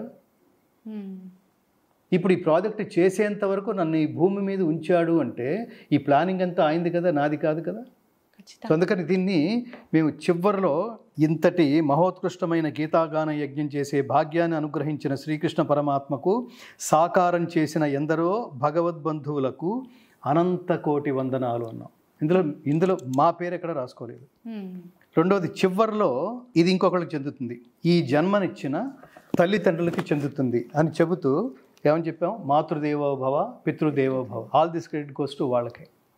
అల్టిమేట్గా మేము ప్రస్తావించింది త్వదీయం వస్తు గోవింద తుభ్యమేవ సమర్పయే. ఇందులో ఎక్కడ ఉంది అంటే, హోయే పరమాత్మ, ఈ గానము, ఈ గాత్రము అనే వస్తువు నువ్వే నాకు ఇచ్చావు, అందుకని ఈ క్రెడిట్ అంతా నీదే, నాదేం కాదు, ఇది మళ్ళీ నీకే సమర్పిస్తున్నా. నువ్వు అందించిన, నువ్వు ప్రపంచ మానవాళిని ఉద్ధరించడానికి బోధించిన ధర్మబోధ అయిన, కర్తవ్య బోధ అయిన భగవద్గీత పాడడానికే ఉపయోగిస్తున్నా అని చెప్పాం. అట్లా ప్రతి వ్యక్తి ఆ వచ్చిన అవకాశాన్ని, అహంకారం, దీని వెనకాల గొప్ప సైకలాజికల్ ట్రీట్మెంట్ ఉంది. ఏది నాది అని అహంకరిస్తావో పని చేస్తున్నప్పుడు, దాని తాలూకు ఫలితం నువ్వు ఊహించినట్టుగా లేకపోతే అప్సెట్ అయిపోతావు. ఇది నాది కాదు అనుకుంటే తటస్థంగా ఉంటాం. ప్రారంభంలో మీరు అడిగిన ప్రశ్నకి సమాధానం స్థితప్రజ్ఞత్వం అంటే ఇది. ఆ లక్షణాన్ని అలవర్చుకోమంటాడు. సక్సెస్ వచ్చింది, ఓకే థ్యాంక్ గాడ్. ఫెయిల్యూర్ వచ్చింది, ఓహో సక్సెస్ వచ్చేంత కష్టపడలేదన్నమాట, ఈసారి మళ్ళీ అగైన్ ఐ విల్ ట్రై. వీడు నావాడు అనేది బుర్రలోంచి తీసే, ఇది నాది అనే బుర్రలోంచి తీసే, వీడు పరాయివాడు అనే బుర్రలోంచి తీసే, అహంకారం తీసే. నీ డిక్షనరీలోంచి తీసివేయవలసిన మాటలన్నీ చెప్తాడు, లక్షణాలన్నీ చెప్తాడు, గుణాలన్నీ చెప్తాడు. వీతరాగ భయక్రోధా స్థితధీహి ముని ఉచ్యతే. రాగము, భయము, క్రోధము తీసే నీ డిక్షనరీలోంచి. రాగం అంటే ఒకటి పట్ల ప్రేమ, ఒకటి పట్ల ద్వేషం, ఒకటి పట్ల బాంధవ్యం, వీడు అక్కర్లేదనుకోవటం, నో. సో ఇవన్నీ కనుక మనం ఇవన్నీ వింటూ ఉంటాం, కానీ ఆచరించడం అసలు విన్నంతసేపు విన్న తర్వాత రెస్పాన్స్ చప్పట్లు కొట్టడం వరకు ఆగిపోతుంది. ఇంటికి వెళ్ళిన తర్వాత మళ్ళీ మనం వేరు, మళ్ళీ మన గొడవ వేరు. దాని కనుక ప్రాక్టీస్లోకి తెచ్చుకుని నేనే గీత అయిపోతే అనేంతగా దాన్ని ప్రాక్టీస్ చేయగలిగితే అబ్బో అసలు మనిషే మానవుడే మాధవుడు, మానవుడే మాధవుడు, పురుషుడే పురుషోత్తముడు. కాబట్టి దుఃఖాలు కలిగినప్పుడు దిగులు చెందనివాడు, సుఖాల పట్ల స్పృహ లేనివాడు, రాగము భయము క్రోధము తొలగినవాడు, వాడు స్థితప్రజ్ఞుడు. ప్రతివాడు ఇది అలవాటు చేసుకోవాలి, అప్పుడు స్ట్రెస్ ఉండదు. భగవద్గీత మనకి చెప్పే ఆరోగ్య సూత్రాలు ఏమిటంటే, నీకు స్ట్రెస్ ఎందుకు వస్తుందంటే ఎంతసేపు రిజల్ట్ బేస్డ్తో పనిచేస్తున్నావు. రిజల్ట్ రాకపోతే, నువ్వు అనుకున్న రిజల్ట్ రాకపోతే అప్సెట్ అయిపోతున్నావు. రిజల్ట్ నీ చేతిలో ఎలా ఉందని దాన్ని ఊహిస్తున్నావు. ఎగ్జామ్ రాయడానికి వెళ్తున్నప్పుడే ఇవన్నీ ఆలోచించేస్తున్నావు. నేను చదివిన కనుక రాకపోతే, నేను ఫెయిల్ అయితే, నాకు ర్యాంక్ రాకపోతే, ఆ తర్వాత నన్ను అందరూ అవమానిస్తే ఇక నాకు ట్యాంక్ బండే గతి అనుకుంటూ వెళుతున్నాడు అనుకోండి. నీ ఫైనల్ టార్గెట్ గెలిస్తే ఓకే, గెలవకపోతే ట్యాంక్ బండ్. అదేంటది? గెలవకపోతే మళ్ళీ ట్రై. నేను ఎప్పుడు చెప్తుంటాను, an ant can lift four times than its own weight. చీమ మన కాళ్ళ కింద ఎప్పుడు పడి నలిగిపోతుందో తెలియదు, ఏ వెహికల్ కింద పడి నలిగిపోతుందో తెలియదు. అలాంటి చీమ దాని బరువు కంటే, దాని సహజమైన బరువు కంటే 4 రెట్లు బరువు మోయడానికి నిరంతరం ఉవ్విళ్ళూరుతూ ఉంటుంది. అలాంటిది మనకి ఎంత అమేయమైన శక్తి ఉంది. 10 మార్కులు తక్కువ వస్తే తెలంగాణలో మన పిల్లలే ఆత్మహత్యలు చేసుకుంటారా? ఆత్మహత్య భగవద్గీత అలా చెప్తుంది. ఆత్మహంతకుడు కాదు. నీ గురించి నువ్వు తెలుసుకుంటే, సృష్టి గురించి తెలుసుకుంటే, పరమాత్మ గురించి తెలుసుకుంటే, జీవితం విలువ తెలుసుకుంటే నీ విలువ ఎంతో తెలుస్తుంది. వాడి విలువ ఎప్పుడైతే వాడికి తెలిసిందో ఇంకా ఆత్మహత్య అనే పదం డిక్షనరీలోంచి వెళ్ళిపోదు. ఒక మానసిక బలహీనత. దాని ప్రభావం ఎలా ఉంటుందంటే, ఒక ఇంట్లో ఒకళ్ళు ఆత్మహత్య చేసుకుంటే దాని ప్రభావం 7 తరాల మీద ఉంటుంది. నెక్స్ట్ నీ 7 తరాల మీద ఉంటుంది. మా తాత ఆత్మహత్య చేసుకున్నాడు అనేది బుర్రలో తిరుగుతుంటుంది. నాకు కూడా అదే ఆలోచన రావచ్చు, ఇన్ఫ్లుయెన్స్. అందుకని అవన్నీ నీ తల్లిదండ్రులు చాలా ఉన్నతమైన ఉత్తమమైన సంకల్పంతో, లక్ష్యంతో, తల్లిదండ్రుల తనువు వల్లరి ద్వైకి వన్యబెట్టు 9 నెలల పంట, తల్లిదండ్రులు కలిసి చేసిన ప్రేమ వ్యవసాయంలో జన్మించిన 9 నెలల పంట మన బిడ్డలు. ఎంత బాగా వివరించాడు గుర్రం జాషువా అనే మహాత్ముడు, మహాకవి. సో అలా తల్లిదండ్రులు కలిసి చేసిన వ్యవసాయంలో పుట్టిన 100 సంవత్సరాల పంటరా నాన్న. 100 సంవత్సరాల బాధ్యత ఉంది. నువ్వు పుట్టినందుకు ప్రూవ్ చేసుకోవాల్సిన బాధ్యత ఉంది. నీ తల్లిదండ్రులకు నువ్వు ఇవ్వాల్సిన రిటర్న్ గిఫ్ట్ ఒకటి ఉంది. Through your achievements only you can give the great happiness to your parents. అదే పుత్రోత్సాహం అప్పుడు కలుగుతుంది తల్లిదండ్రులుగా. ఏం కలుగుతుంది అప్పుడు? జన్మించినప్పుడు కలుగుతుంది. మా అబ్బాయి పుట్టాడు, అబ్బాయి పుట్టాడని. వాడు ఫైనల్గా దొంగ అయ్యాడు అనుకోండి. ఇప్పుడు ఈ విధవలు ఉన్నారు చూడండి ఫేస్బుక్లో. వాడెవడో నోటికి వచ్చింది ఏదో ఇంటర్వ్యూ రాస్తాడు, లేదా ఎవడో గొప్పగా చెప్తాడు. ఆ కింద కామెంట్స్ చూడండి. వీళ్ళు మనుషులకే పుట్టారా, వీళ్ళేం సంస్కారవంతులు. ముఖ్యంగా తెలుగులో కామెంట్స్ పెడుతున్నారు అనుకోండి. తెలుగు రాష్ట్రంలో తెలుగు వాళ్ళలో ఇంత నీచులు ఉన్నారా, ఇంత సబ్స్టాండర్డ్ ఫెలోస్ ఉన్నారా? అవునండి. సో గీత చెప్పే మహద్వాక్యాల్లో కూడా నీ సైకాలజీని ఇష్టమైతే విను, ఇష్టమైతే మనసుతో విను, ఇష్టం లేకపోతే జస్ట్ పట్టించుకోకు, జస్ట్ ఇగ్నోర్ అని చెప్తుంది. కామెంట్లు చేసుకుంటూ నీ స్థాయిని కూడా దిగజార్చుకుంటూ, అంటే నిన్నెవరు చూడలేదనా, నిన్నెవరు అడగరనా, ఏంటా బరిదెగింపు, ఏంటా కామెంట్స్. ఎంతటి వాడికైనా, గురుస్థానంలో ఉన్న వాళ్ళకు కూడా చాలా చాలా చాలా చాలా దురదృష్టకరమైన స్థితిని చూస్తున్నాం. ఎంత చిల్లరగా ఉందేంటి తెలుగు సమాజం అని కూడా అనిపిస్తుంటుంది. మళ్ళీ వీళ్ళలో ఎక్కడో 500 కామెంట్ల తర్వాత ఒక మహానుభావుడు అందంగా రాస్తుంటాడు. గీతలో చెప్పినట్టే 1000 కోట్ల మందిలో ఒకడు మహానుభావుడు ఉంటాడు. మిగతా వాళ్ళందరూ చేతకో చెదారం. వీటిని చూసి మనం నేర్చుకోవాల్సింది ఏంటంటే, మనం అలా ఉండకూడదు అని నేర్చుకోవాలి. సో మన తాతల గౌరవాన్ని నిలబెట్టే ప్రయత్నం చేయాలి. అందుకనే అలా ఆ ఇన్స్పిరేషన్ ఇవ్వడం కోసమే శ్రీరామచంద్రుడికి భగీరథుడి వృత్తాంతం చెప్తాడు విశ్వామిత్ర మహర్షి. ఇవాళ మనం గంగని ఆస్వాదించగలుగుతున్నామంటే ఈ భూలోకం మీద మీ ముత్తాత 17 తరాల వెనక ఉన్న భగీరథుడిని ఆయన అని చెప్తే, ఆయన ఇంత గొప్పవాడా, ఆ పితృదేవతల ఆశీస్సులు నేను కూడా పొందాలి అనే సంకల్పంతో అక్కడ కృషి చేశాడు శ్రీరామచంద్రుడు. అందుకని మన వెనక పెద్దవాళ్ళ గురించి మనం మాట్లాడుకోవాలి. దేశంలో ఉన్న పెద్దవాళ్ళు, వ్యవస్థలో ఉన్న పెద్దవాళ్ళు, మన చుట్టూతో ఉన్న పెద్దవాళ్ళు, పాజిటివ్గా ఉండేవాళ్ళు, యుగ యుగాలుగా యుగాలు దాటిపోయినా కూడా ఎన్ని యుగాలైనా అది ఎగిరిపోని గంధం. అలా ఉన్నవాళ్ళు వాళ్ళ గురించి మనం తెలుసుకోవాలి. ఎందుకు వాళ్ళకు చనిపోయిన తర్వాత అసలు మనం సడన్గా మనం ఈ లోకం నుంచి పుట్టుకోమంటే మనం ఎంతకాలం బతుకుతాం అని ఆలోచిస్తే చాలు. అక్కడి నుంచి సంస్కారం మొదలవుతుంది, ఆలోచన మొదలవుతుంది. అంటే ఒక తద్దినం పేరుతో 1 సంవత్సరానికి ఒకసారి గుర్తు చేసుకుంటున్నారా అంటే వాళ్ళ తప్పు కాదు. నువ్వేం చేసి నువ్వేమి చేయకుండా వెళ్ళిపోయావు అనమాట. నిన్ను గుర్తుపెట్టుకునేటన్ని పనులు చేయలేదన్నమాట. అట్లా నన్ను డల్లాస్లో మీరు మాట్లాడుతుంటే మా ఊరు వెళ్ళిపోయి నేను అర్జెంటుగా నా మాతృభూమికి నేను ఏదో చేయాలనే అంత స్ఫూర్తి నాకు వచ్చింది శాస్త్రి గారు. ఇవాళ ఈ కార్యక్రమానికి రాకపోతే నేను చాలా మిస్ అయ్యి ఉండేవాడిని అన్నాడు. చాలా కృతజ్ఞతలు స్వామి అన్న. అయిపోయింది. 1 నిమిషం పాజ్ ఇచ్చి ఆయన అన్నాడు, అప్పటికి నేను భగవద్గీత మొదలట్లా. అప్పుడు ఆయన అన్నాడు, మమ్మల్ని ఇంత రెచ్చగొట్టారు, ఓకే, మీరు మన దేశానికి మీరేం చేశారు అని అడిగాడు ఆయన. బుర్ర మైండ్ దిమ్మ తిరిగి మైండ్ ఎవడు కొడితే దిమ్మ తిరిగి మైండ్ బ్లాక్ అవుతుందో ఆడి పేరే ఇక్కడ ఆయన. నేను అప్పుడు చెప్పడానికి ఏం లేదు. ఘంటసాల గారి పాటలు స్టేజీల మీద పాడడం తప్ప నేను చేసింది ఏమీ లేదు. అంటే ఏమిటి మీ ఉద్దేశం అని అడిగాను. అంటే మీరు ఏమైనా ప్రాజెక్ట్స్ ఏమైనా చేశారా అని అడిగాడు ఆయన. ప్రాజెక్ట్స్ అంటే నేను దాదాపుగా ఒక 500-600 క్యాసెట్లు పాడాను. క్యాసెట్లు కాదు స్వామి, ప్రాజెక్ట్స్ ఏమైనా చేశారా అని అడుగుతున్నా అన్నాడు. అంటే నేను దాదాపుగా 125 తెలుగు కన్నడ ఫిల్మ్స్లో పాడానండి. దాని గురించి అడగట్లేదు స్వామి, ప్రాజెక్టులు ఏమన్నా చేశారా? మీరు అట్లా వాయించకండి స్వామి నన్ను.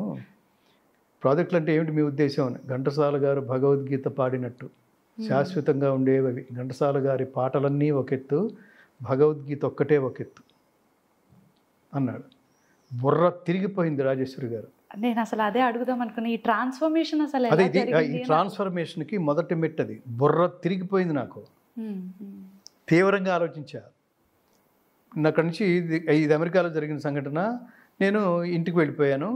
ఇదే తిరుగుతోంది. ఒక ఆయన నన్ను నిలబెట్టి 10 మందిలో నిలబెట్టి ఒక ప్రశ్న వేశాడా. ఆ ప్రశ్న సారాంశం ఏమిటంటే నువ్వేం చేయలేదు అని నాకు అతను చెప్తున్నట్టుగా ఉంది సమాధానం. అసలు మామూలుగా ఒక నేను వేదిక మీద పాడుతున్నప్పుడు ఎవరైనా స్లిప్ పంపించి ఈ పాట పాడమంటే అది ఆ పాట నాకు రాకపోతే, ఆ పాట వాళ్ళు అడిగిన పాట నాకు రాకపోతే ఆ రోజు నాకు ఇచ్చిన రెమ్యూనరేషన్ కూడా వేస్ట్ అని ఫీల్ అయ్యేవాడిని, అవమానంగా ఫీల్ అయ్యేవాడిని.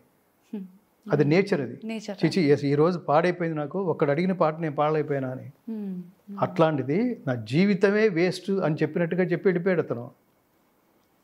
విచిత్రం ఏంటంటే అతను ఈ సంభాషణ జరిగిన 5-6 నిమిషాల తర్వాత అతను కనపడలేదు. నా బుర్ర తిరుగుతోంది, అతను మనిషి కనపడలేదు. సో నా జన్మకి పరమార్థం ఏమిటో పరమాత్మ ఈ రూపంలో గుర్తు చేసినట్టుగా నేను భావించాను. అక్కడి నుంచి మొదలైంది అర్జీ మొదలైంది. ఈ దేశం వచ్చాం, ఏంటి ఇలా అడిగాడు, ఏదో చేయాలి. మరి నాకున్న టాలెంట్ ఏంటి, నేనేం చేయగలను, నా దగ్గర డబ్బు లేదు, అన్నీ డబ్బుతోనే ముడిపడి ఉన్నాయా, డబ్బు లేకుండా కూడా చేయొచ్చా, నాకు తెలిసింది ఏంటి అసలు. సో ఈ క్వెస్ట్ మొదలైంది, ఈ అన్వేషణ మొదలైంది.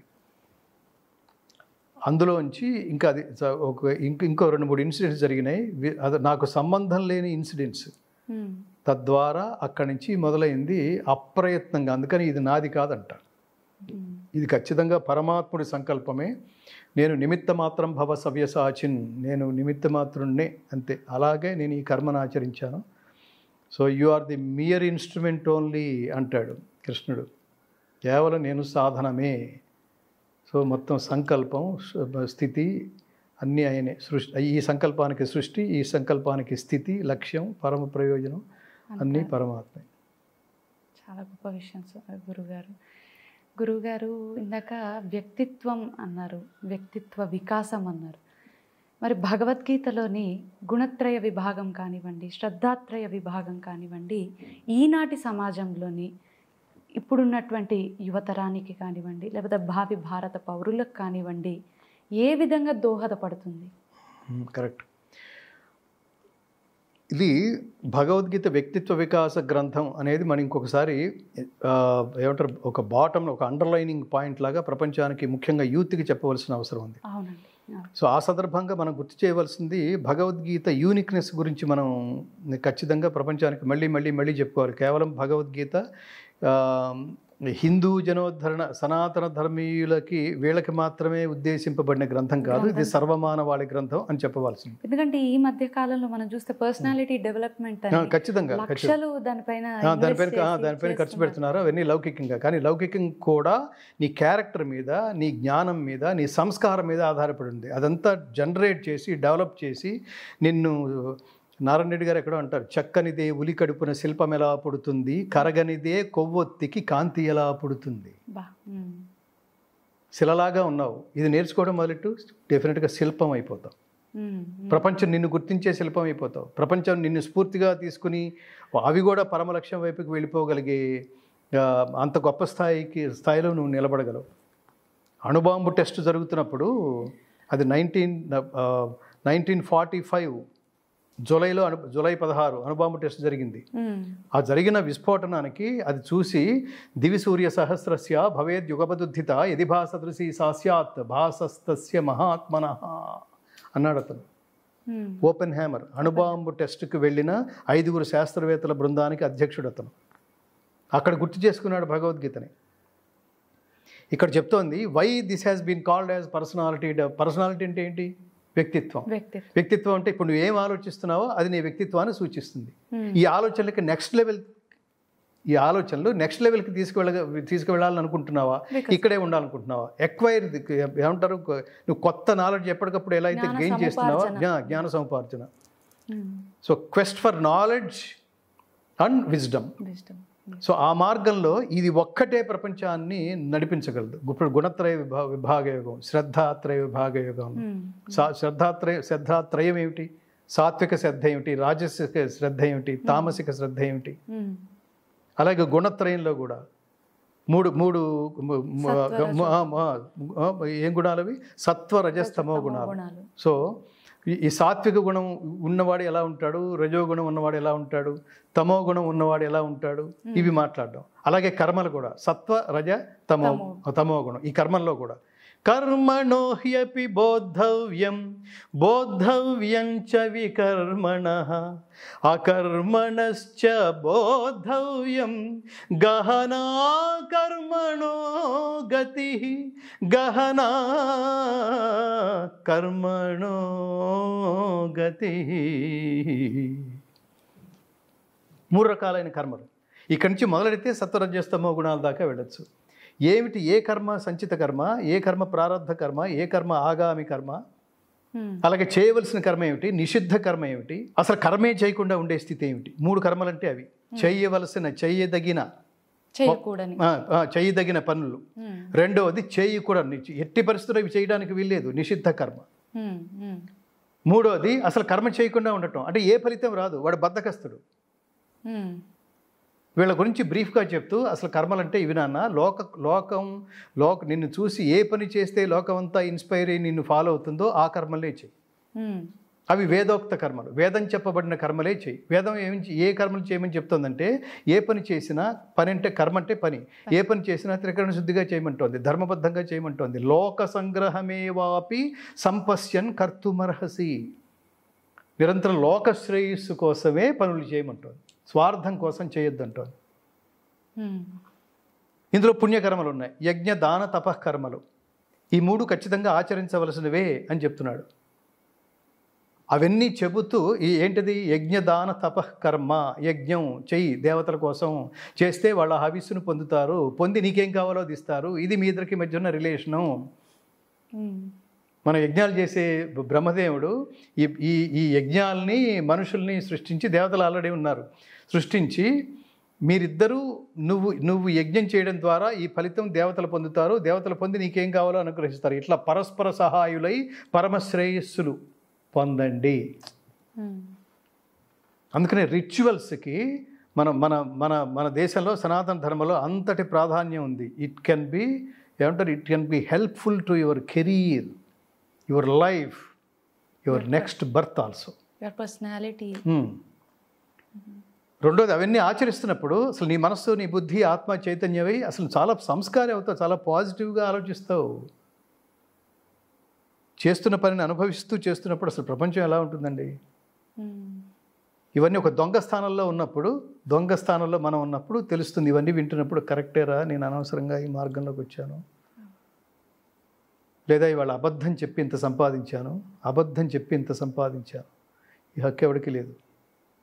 అలా సంపాదిస్తే దాని ఫలితం ఖచ్చితంగా తదనంతర కాలంలో నువ్వే అనుభవించి తీరాల్సింది. నాదత్తే కస్యచిత్ పాపం. మంచి పని చేయి, నువ్వు అనుభవిస్తావు. చెడ్డ పని చేయి, అది నువ్వే అనుభవిస్తావు. ఇప్పుడు డబ్బులు వచ్చేసినాయి అనుకుంటున్నావు. హైదరాబాదులో గవర్నమెంట్ సెక్టార్స్కి వెళ్తాను నేను జర్నలిస్ట్గా ఉన్నప్పుడు. ఇప్పటికీ అదే పరిస్థితి. వాడు డైరెక్ట్గా, ఇప్పుడు తెలుగు మీరు పేరు, వాడు డైరెక్ట్గా లంచం తీసుకోడు. ఆ మధ్యలో ఎవడో ఉంటాడు, వాడికి ఏదో డిజిగ్నేషన్ ఉంటుంది. వాడికి వెళ్తే వాడు ఇంత ఛార్జ్ చేసేస్తాడు. సాయంత్రం అయ్యేసరికి ఈ పెద్దవాళ్ళ ఇంటికి వెళ్ళిపోతుంది. అది ఏమి కర్మ అది. మామూలుగా విడిగా 500, 600, 1000, 10,000, 25,000 తీసుకుని దొంగలను అరెస్ట్ చేస్తున్నారు. పట్టుకుని ఊళ్ళో వదలు చిత్త కొట్టారు, ఏదో చాలా అచీవ్ చేసి అసలు కొళ్ళపొడిచి చంపేయాల్సింది వీళ్ళని కదా. ప్రభుత్వ శాఖల్ని, ప్రభుత్వం నీకు డబ్బు ఇస్తోంది, ప్రభుత్వం ఆ సీట్లో కూర్చోబెట్టింది. భగవద్గీత చదివితే అది పోతాయి.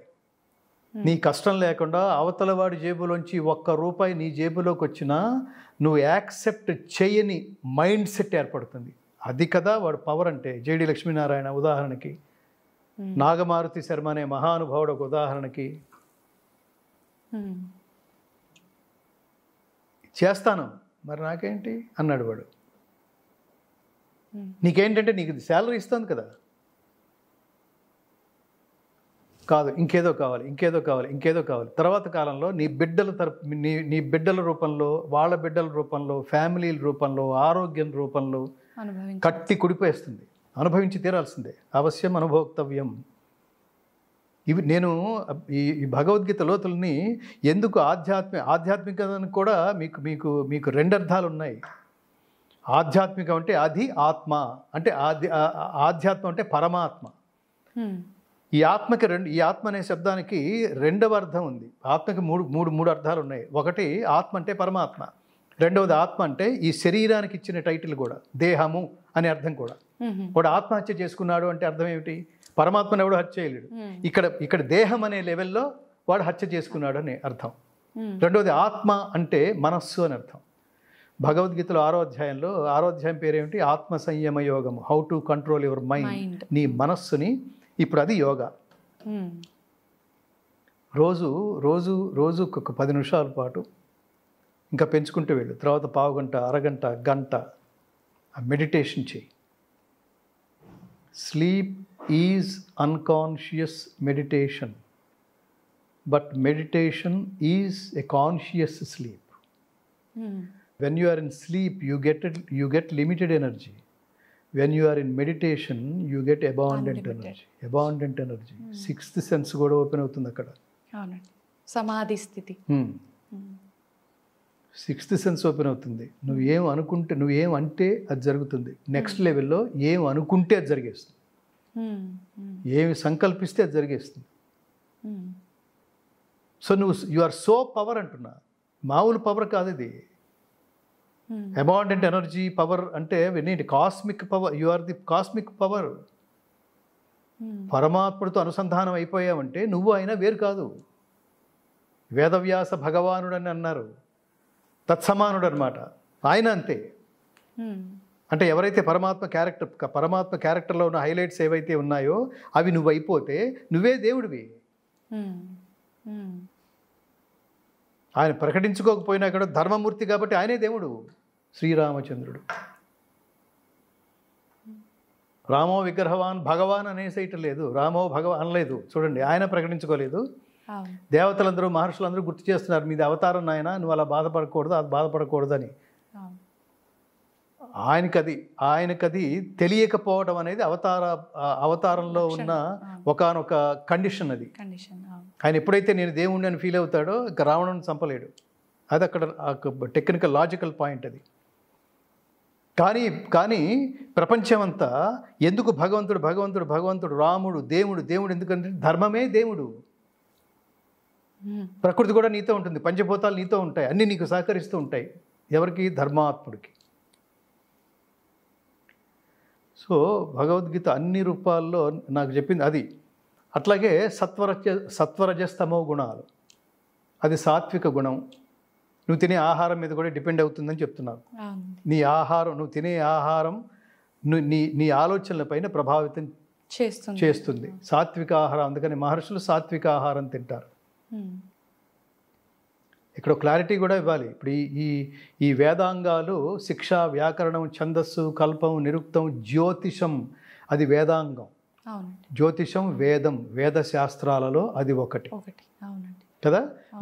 వేదం చదివేవాడు, వేదం పఠించేవాడు, వేదం అర్థం చేసుకునేవాడు, వేదాన్ని ఆచరించేవాడు సాత్విక ఆహారానికి ఎంత దగ్గరగా ఉంటాడో, మాంసాహారం ఎలా భుజించడో, జ్యోతిషం చెప్పేవాడు కూడా అలాగే ఉండాలి. నా ఇష్టం వచ్చింది తినేస్తాను అనడానికి అంటే నువ్వు అంత మూర్ఖత్వంలో ఉన్నావని అర్థం, అంత అజ్ఞానం. నేను ఎక్కడో చూశాను, ఎవరో జ్యోతిష పండితుడు, నేను ఏది పడితే తినేస్తాను, ఏది పడితే తాగేస్తాను. జ్యోతిషం వేదం, అలా తినడానికి వీల్లేదు. అప్పుడు ఏమవుతుందంటే నువ్వు కష్టాల్లో పడతావు.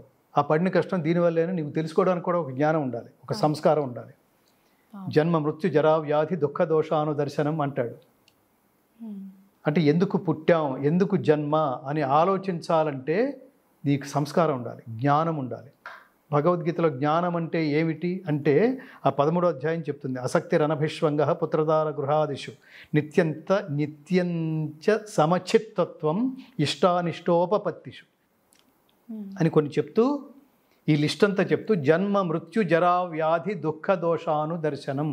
జన్మ ఎందుకు పుట్టాం, మృత్యువు ఎందుకు వస్తోంది, జరా ముసలితనం ఏంటిది నన్ను క్షోభ పెడుతోంది, వ్యాధులు వస్తున్నాయి ఏమిటి, దుఃఖము దోషము ఏమిటి, వీటి వల్ల కలిగే నష్టము దుఃఖము బాధ ఎందుకు ఇలా వస్తున్నాయి నాకు అని గుర్తించి గ్రహించడమే జ్ఞానము. ఈ జ్ఞానం లేని వాళ్ళు ఇవి ఎప్పటికీ గ్రహించలేరు. వాడు ఆ మోడ్లోనే ఉంటాడనమాట. జాతకాలని ధనం కోసం ఆ శాస్త్రాన్ని వినియోగించుకుంటున్నాడు అనుకో, వాడు ఎప్పటికీ ఈ రహస్యం వాడు తెలుసుకునే అవకాశం లేదు. డబ్బే వాడి జీవితాంతం. డబ్బు అనుకునేవాడు మిగతా అవలక్షణాలన్నీ ఆటోమేటిక్గా దాంతోపాటు వస్తాయి. కొంతమంది మా గురువుగారు ఉండేవారు, చందూరు వెంకట సుబ్రహ్మణ్యం గారు అనేవాడు. జాతకం చెప్పి డబ్బు తీసుకోడు. నాన్న నేను ఇవన్నీ క్యాలిక్యులేట్ చేసి చెప్పి. ఇంకొకటి చాలామందికి తెలియంది, జ్యోతిషం అనేది శాస్త్రం. అవునండి. నేను చెప్పినట్టుగా వేదాంగాలు అదొకటి ఊరికే చెప్పబడలేదు, జస్ట్ లైక్ దట్.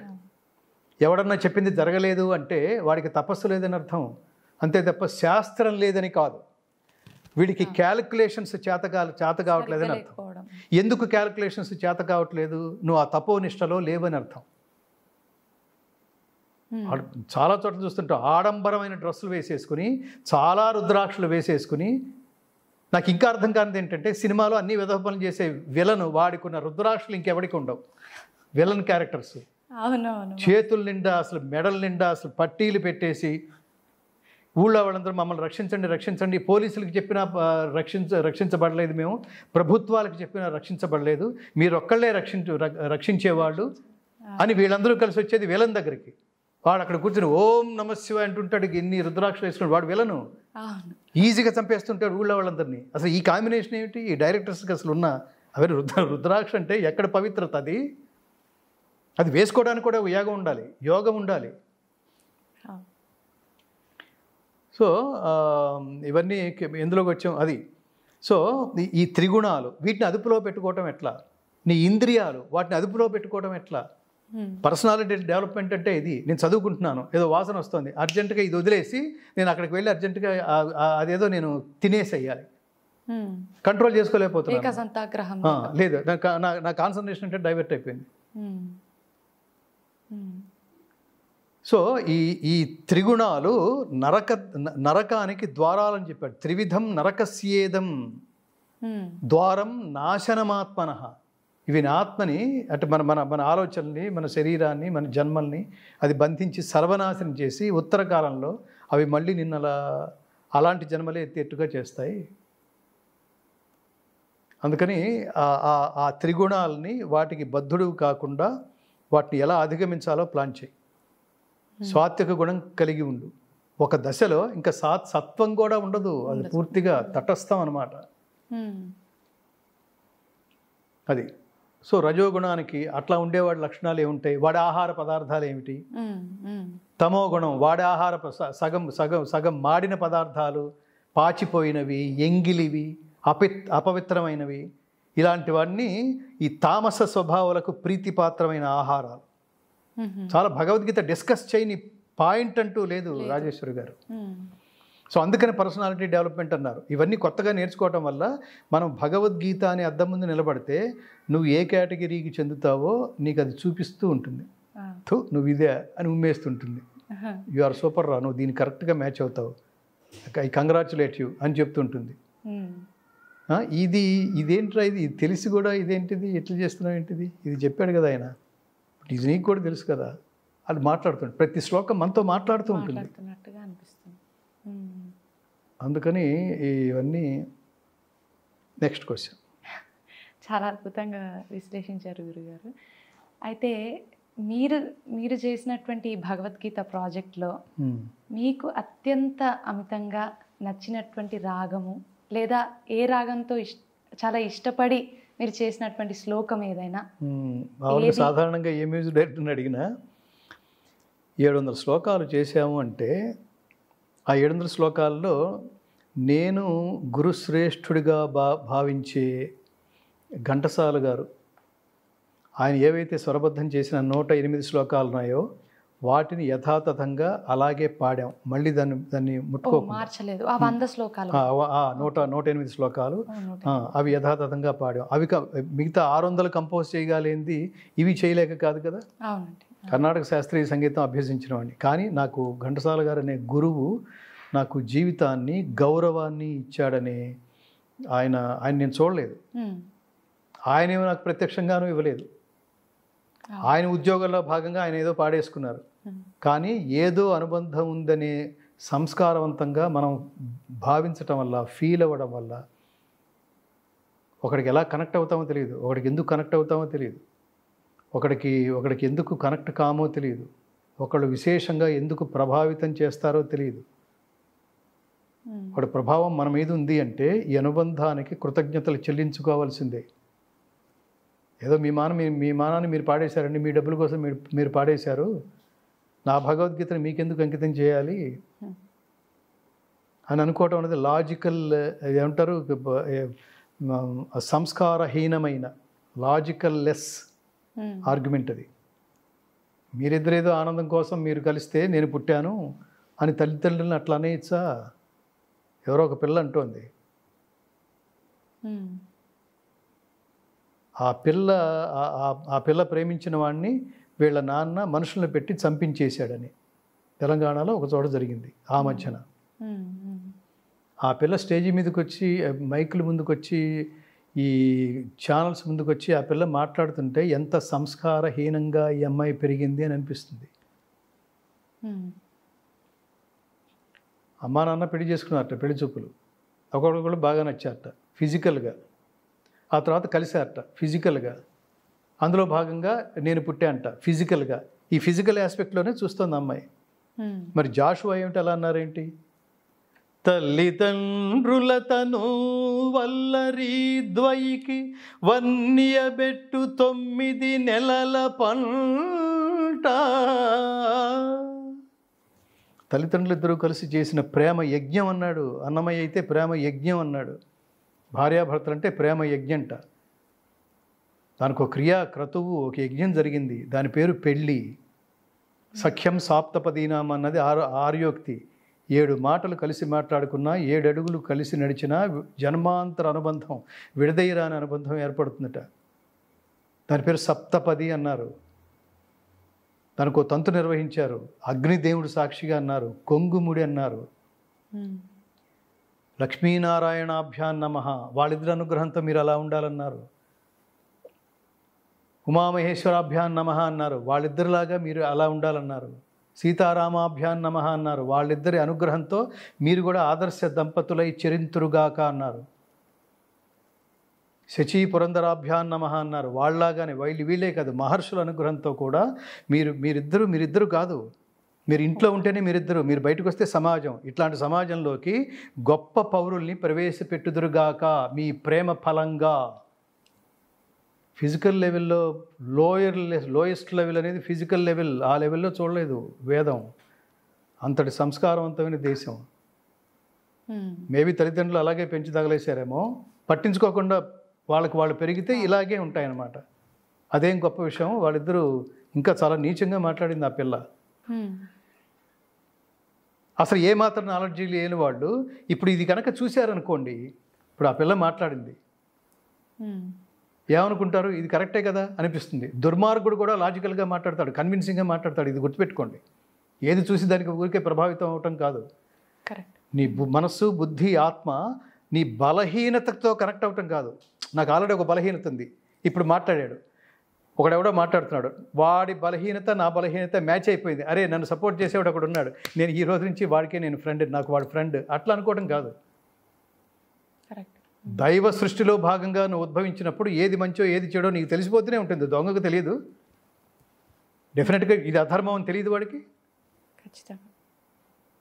సో అందుకని నువ్వు ఏది మాట్లాడినా, ఏది ఆలోచించినా జనాల మధ్యలో స్టేజ్ మీద కూడా అదే మాట మాట్లాడగలిగే దమ్ము, ధైర్యం ఉండగలగాలి. అప్పుడు అది ధర్మం అవుతుంది. కాబట్టి నేను భగవద్గీతలో నాకు ఇష్టమైన, నేను ఆ 700 శ్లోకాలు ఘంటసాల గారు కాక 108 శ్లోకాలు కాక నేను మిగతా కంపోజ్ చేసినవన్నీ నాకు చాలా ఇష్టమైనవి.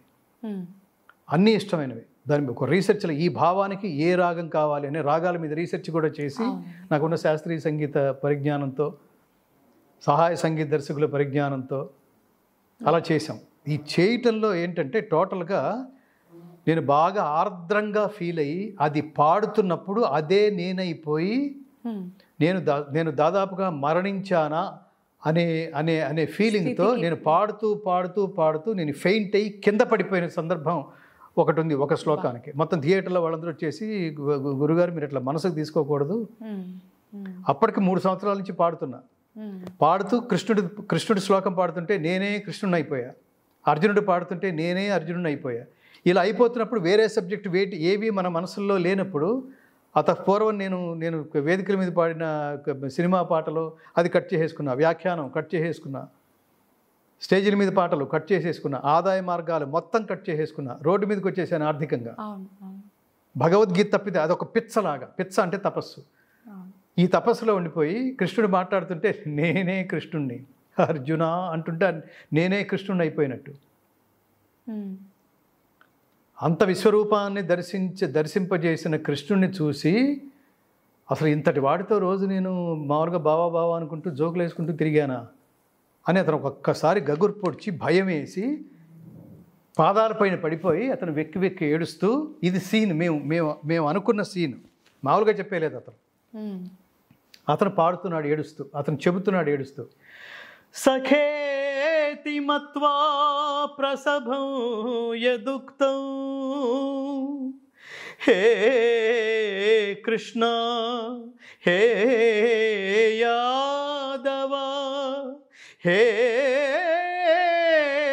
సఖేతి అజానతా మహిమానం తవేదం మయా ప్రమాదాత్ ప్రణయేన వాపి యచ్చాపహాసార్థమసత్కృతోసి విహారశయ్యాసన భోజనేషు ఏకోధవాప్యచ్యుత తత్సమక్షం తత్క్షామయే త్వామహమప్రమేయం తత్క్షామయే త్వామహం అప్రమేయం.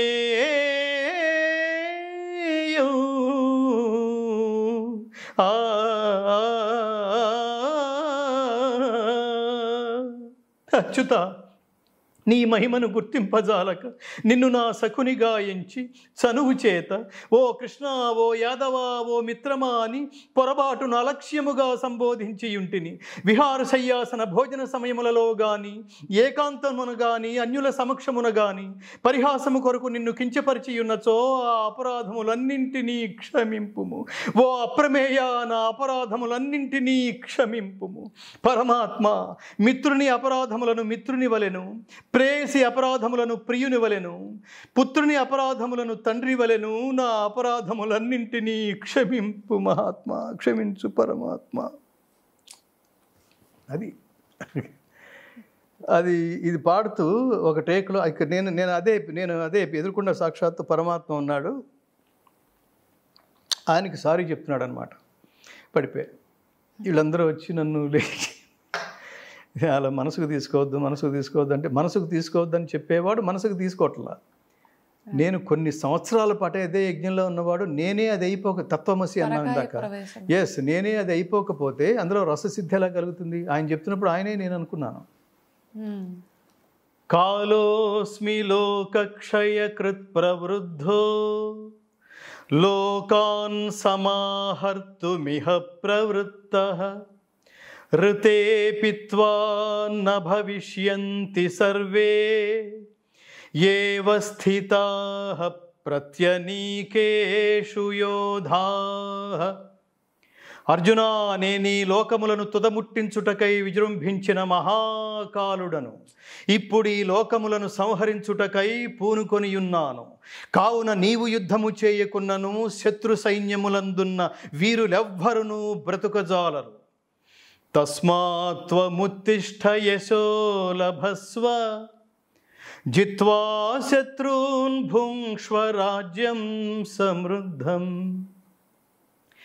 మయైవైతే నిహతాః పూర్వమేవ నిమిత్తమాత్రం భవ సవ్యసాచిన్.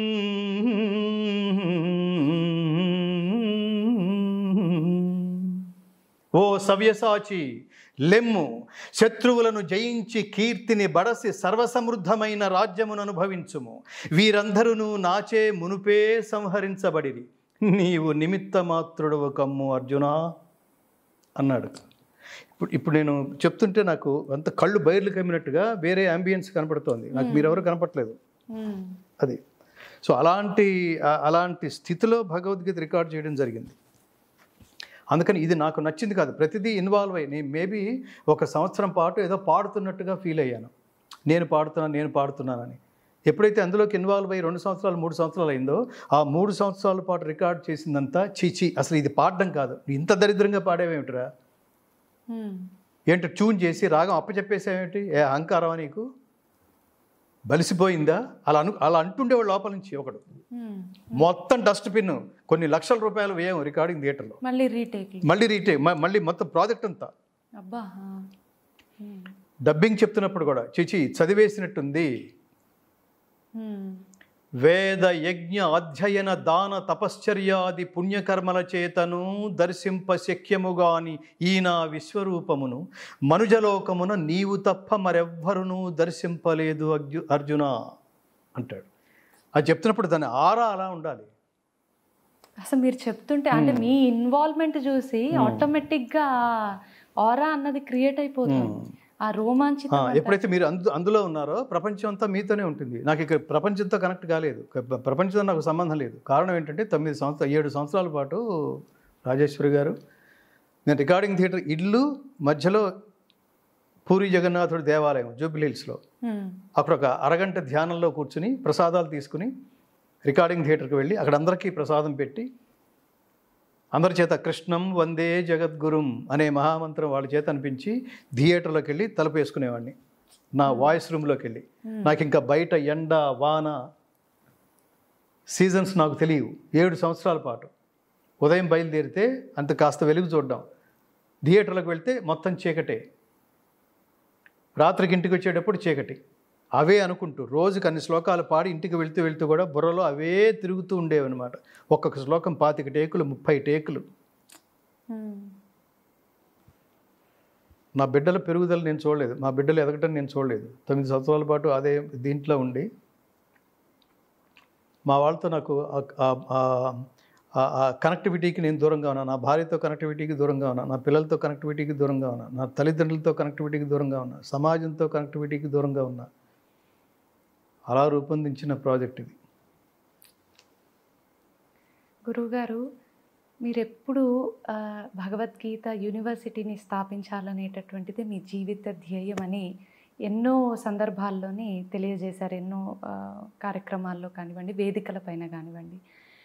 మరి సంజయుడు చెప్పినటువంటిది, ధృతరాష్ట్రుడు చెప్పినటువంటిది, శ్రీకృష్ణ పరమాత్మ, అర్జునుడు, అంటే ఈ ఉన్నటువంటి 700 శ్లోకాల గురించి అంటే మీరు ఎలాగా యూనివర్సిటీ అనేటటువంటి మీ యొక్క ఆ విజన్ ఎటువంటిది? అంటే ఇప్పుడు ఎంఏ భగవద్గీత అవుతుందా అది, లేకపోతే ఎంఫిల్ భగవద్గీత అవుతుందా, అంటే ఎలా ఉండబోతుంది, సబ్జెక్ట్స్ ఏముంటాయి, కెరికులం ఎలా ఉంటుంది అన్నది కొంచెం చాలా యాక్చువల్గా నిజానికి అవి పైన తయారు చేసుకున్న ప్రస్తుతానికి ఒక ఐడియా. నువ్వు నెక్స్ట్ ఏం చేయబోతున్నావు అని ఎవరైనా అడిగితే Bhagavad Gita university is our goal, hour ultimate goal.